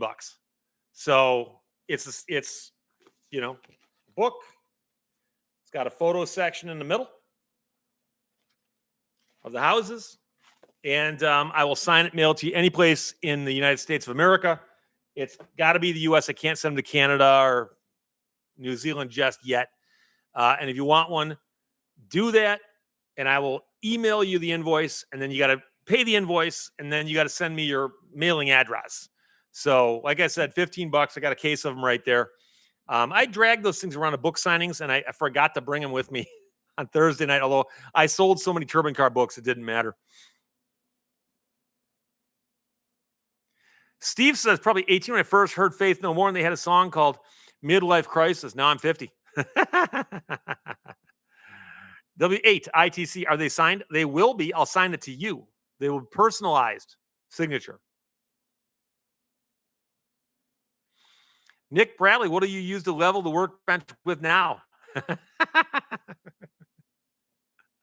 How many are in that box? Wait a second. I can't tell. I got a whole box of them, though.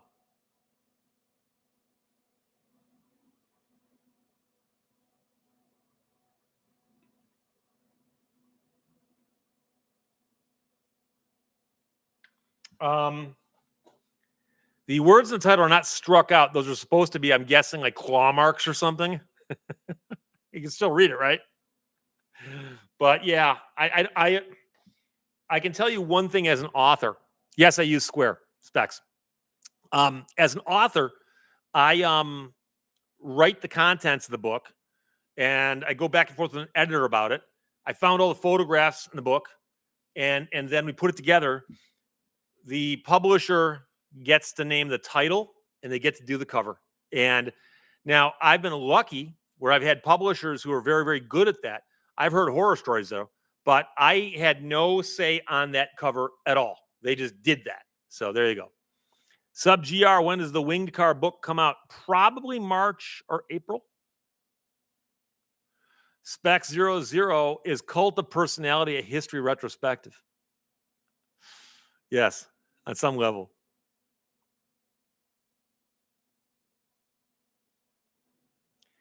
Ewan Riordan, have you thought about historical law videos?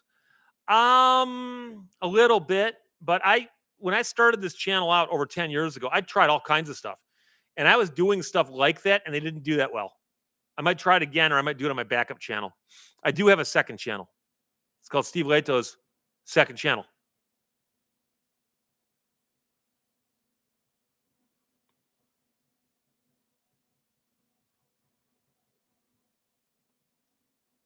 Dr. Rick fell asleep while taking the GMATs.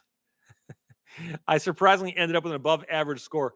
I took the GRE a while back. I was thinking about getting another degree for some weird reason. And I scored really, really, really high on the English half, the language. The numbers, the math side, not so much. I mean, I can do numbers, but my language skills are stronger than my number skills. Steve G, ever consider writing fiction? I've got 3 or 4 unfinished novels, so yes and no. Ian Gotti says, I live where Mike Patton was from. Some cute girls told me he was a jerk. Find me a rock star where some people don't think he was a jerk. Oh, Spec 00, Jan or Dean? I'm not sure what the question is. I met them, though. They played at the Russellville Ballroom back in like 1987 or 88. It's a little old lady from Pasadena. Yeah, and as Lewis Browning points out, I'm just too busy to do math. I should have put that on the exam. Okay, you're finished with the language portion. Now let's do math. No, I'm a busy man.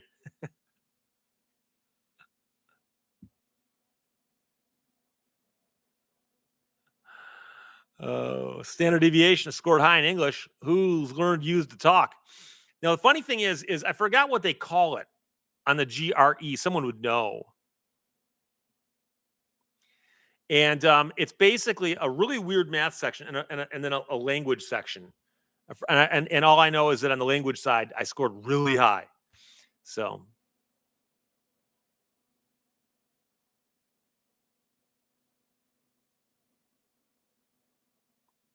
Arts 4014 says General Patton's watch recently sold at auction. Really? Is it one he wore in battle? Was he wearing it when he passed away? I'm curious. You can call me Al, says I can tell you for a fact that Alice Cooper is a very nice person. And I can vouch that also. I met him. I've told the story before, so I'm not going to get into it now, but I met him at a bar in New York City back in 1984. Heck of a nice guy.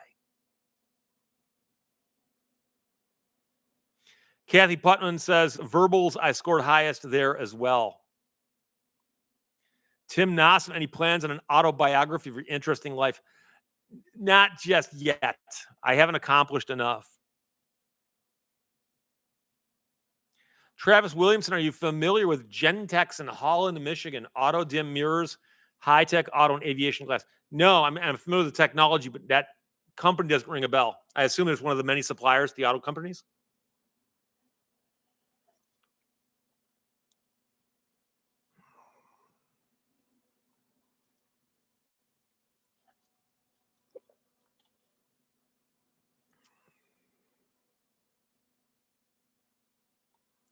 Steve BM says the GRE measures verbal reasoning, quantitative reasoning, and analytical writing skills. When I took it, the verbal reasoning is what I'm talking about with the language. Quantitative reasoning was this really strange thing. It's not math in the sense of giving you problems. They put 2 problems up and they tell you which one is greater. Or are they the same? Or is it indeterminate? And no, no. And then they had you write an essay at the end, but it wasn't a full third section. So. 4014 says, Jerry Dodge says, when had long hair, I was told I looked like Alice Cooper, Frank Zappa, or even Jesus. We are free Americans. Hi, Steve. I love your channel and videos. Doug Jones, any of your books on audio? Yeah, believe it or not, the American Murder Houses book is on audio. So this book is available as an audio book. Look it up on Amazon. It was not read by me, though. It was read by some guy who's got a deeper voice than I do. But he pronounces my name correctly, so I like him. And at one point in time, the publisher of that sent me a stack of those, and I gave them away, or I sold them. I can't remember what, but I remember getting rid of them on here. So,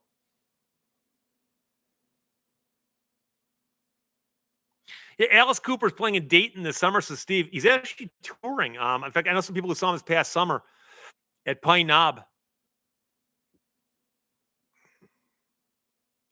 Yeah, Chief FC, just remember to write "to be continued" instead of "the end" on your autobiography. I've seen some people who wrote autobiographies and then lived another 20 years and had to like come out with a new one. Oh boy.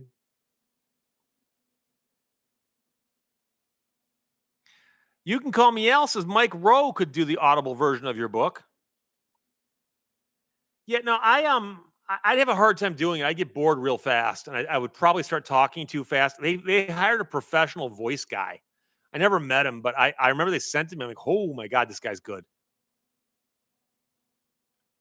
Philip Crosby says the audiobook was good.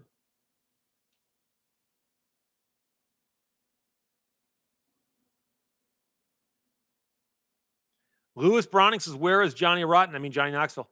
Actually, I exchanged emails with him this morning, but I forgot to ask him he'd be here.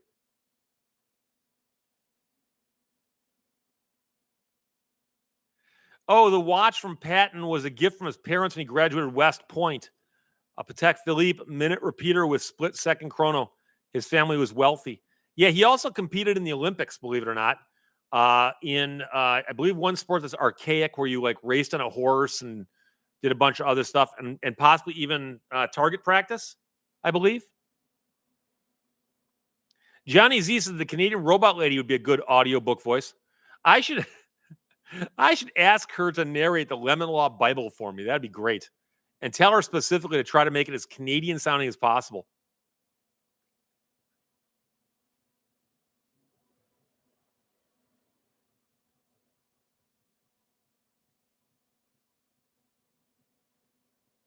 Sig226 says Groucho Marx died 3 days before Elvis. If true, they died around the same time as Bobby Isaac. Bobby Isaac died the same week as Elvis. Lion Zookeeper saw Alice Cooper for the first time last October, Pine Knob, Clarkston, Michigan. I believe it was the last show of the season or one of the last shows of the season. And my understanding, it may have been chilly. Forbin Colossus, did you like the movie The Verdict? Yes. Yes. That I put up there probably among the top 5 legal movies. It's got some issues, but they all do. But my favorite part of that movie is how well Paul Newman portrays just a dejected, worn out old attorney who's got virtually nothing left going for him. And I've seen it. I didn't see it at the time when it came out. I saw it much later, and I'm like, whoa, I like this a lot. And I've watched it several times, and I saw it again about a month ago. Belius says, I listen to lots of audiobooks, and most authors have no business reading their own books. Like, should Bob Dylan really be a singer? Did Bob Dylan read his own book? I out of morbid curiosity, I love Bob Dylan as a songwriter. I respect him as a musician. He's coming to Michigan this summer. I'm not going to go see him because I've seen him perform recently. And I would find that frustrating. Specs 00, why is it called a lemon? Good question. According to the Oxford English Dictionary, in the supplement, they say a lemon is a reference to something that looks pretty but has a disturbing effect on you when you first realize that it's not what it looked like it was going to be. The bright yellow fruit, you bite it, and all of a sudden you're like, yeah. And the first use of it in print that they can find was of a baseball player who turned out to be no good, but somebody signed him and paid him a lot of money, and he turned out to be a lemon. And so that's the first appearance in print of that, according to the Oxford English Dictionary. But that's the most we know at this point. Dr. Rick, it's been a pleasure to spend part of my Sunday with you again. Great live stream as always. Thank you. Appreciate that. Belio, The Verdict versus My Cousin Vinny. My Cousin Vinny's a comedy. And don't get me wrong, it's funny. And people think, oh, it's the greatest legal movie ever. Well, it's a comedy. It's you know.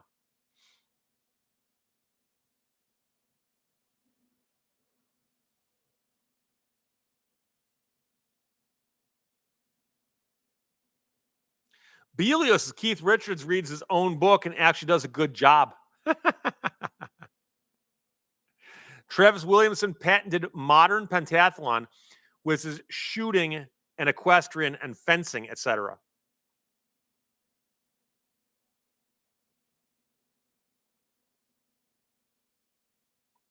And Daddy Diesel points out that the Daytona 500 is happening right now.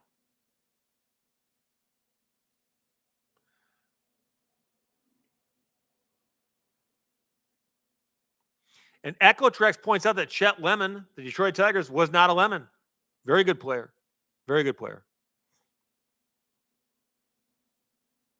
Opinion Rat says he listened to Isaac Asimov read his own book, and after that, when he reads the book, all I can hear is Isaac Asimov's voice in his head. And by the way, that probably could happen to you if you read one of my books. After listening to me talk, it'd be hard not to hear my voice, right? So anyway, I am going to wrap up right now. We've been here for over 2 hours. I appreciate all the help you guys gave me at the front end of this. Thank you for hanging out with me. Again, if you want a copy of American Murder Houses, I will sign it and mail it to you anywhere in the U.S. $15. Send me the note at steve@lehtoslaw.com and put book in the subject line. I'll invoice you via Square. Pay that. Make sure I got your address, and we'll go from there. Otherwise, I'll talk to you later. Bye-bye.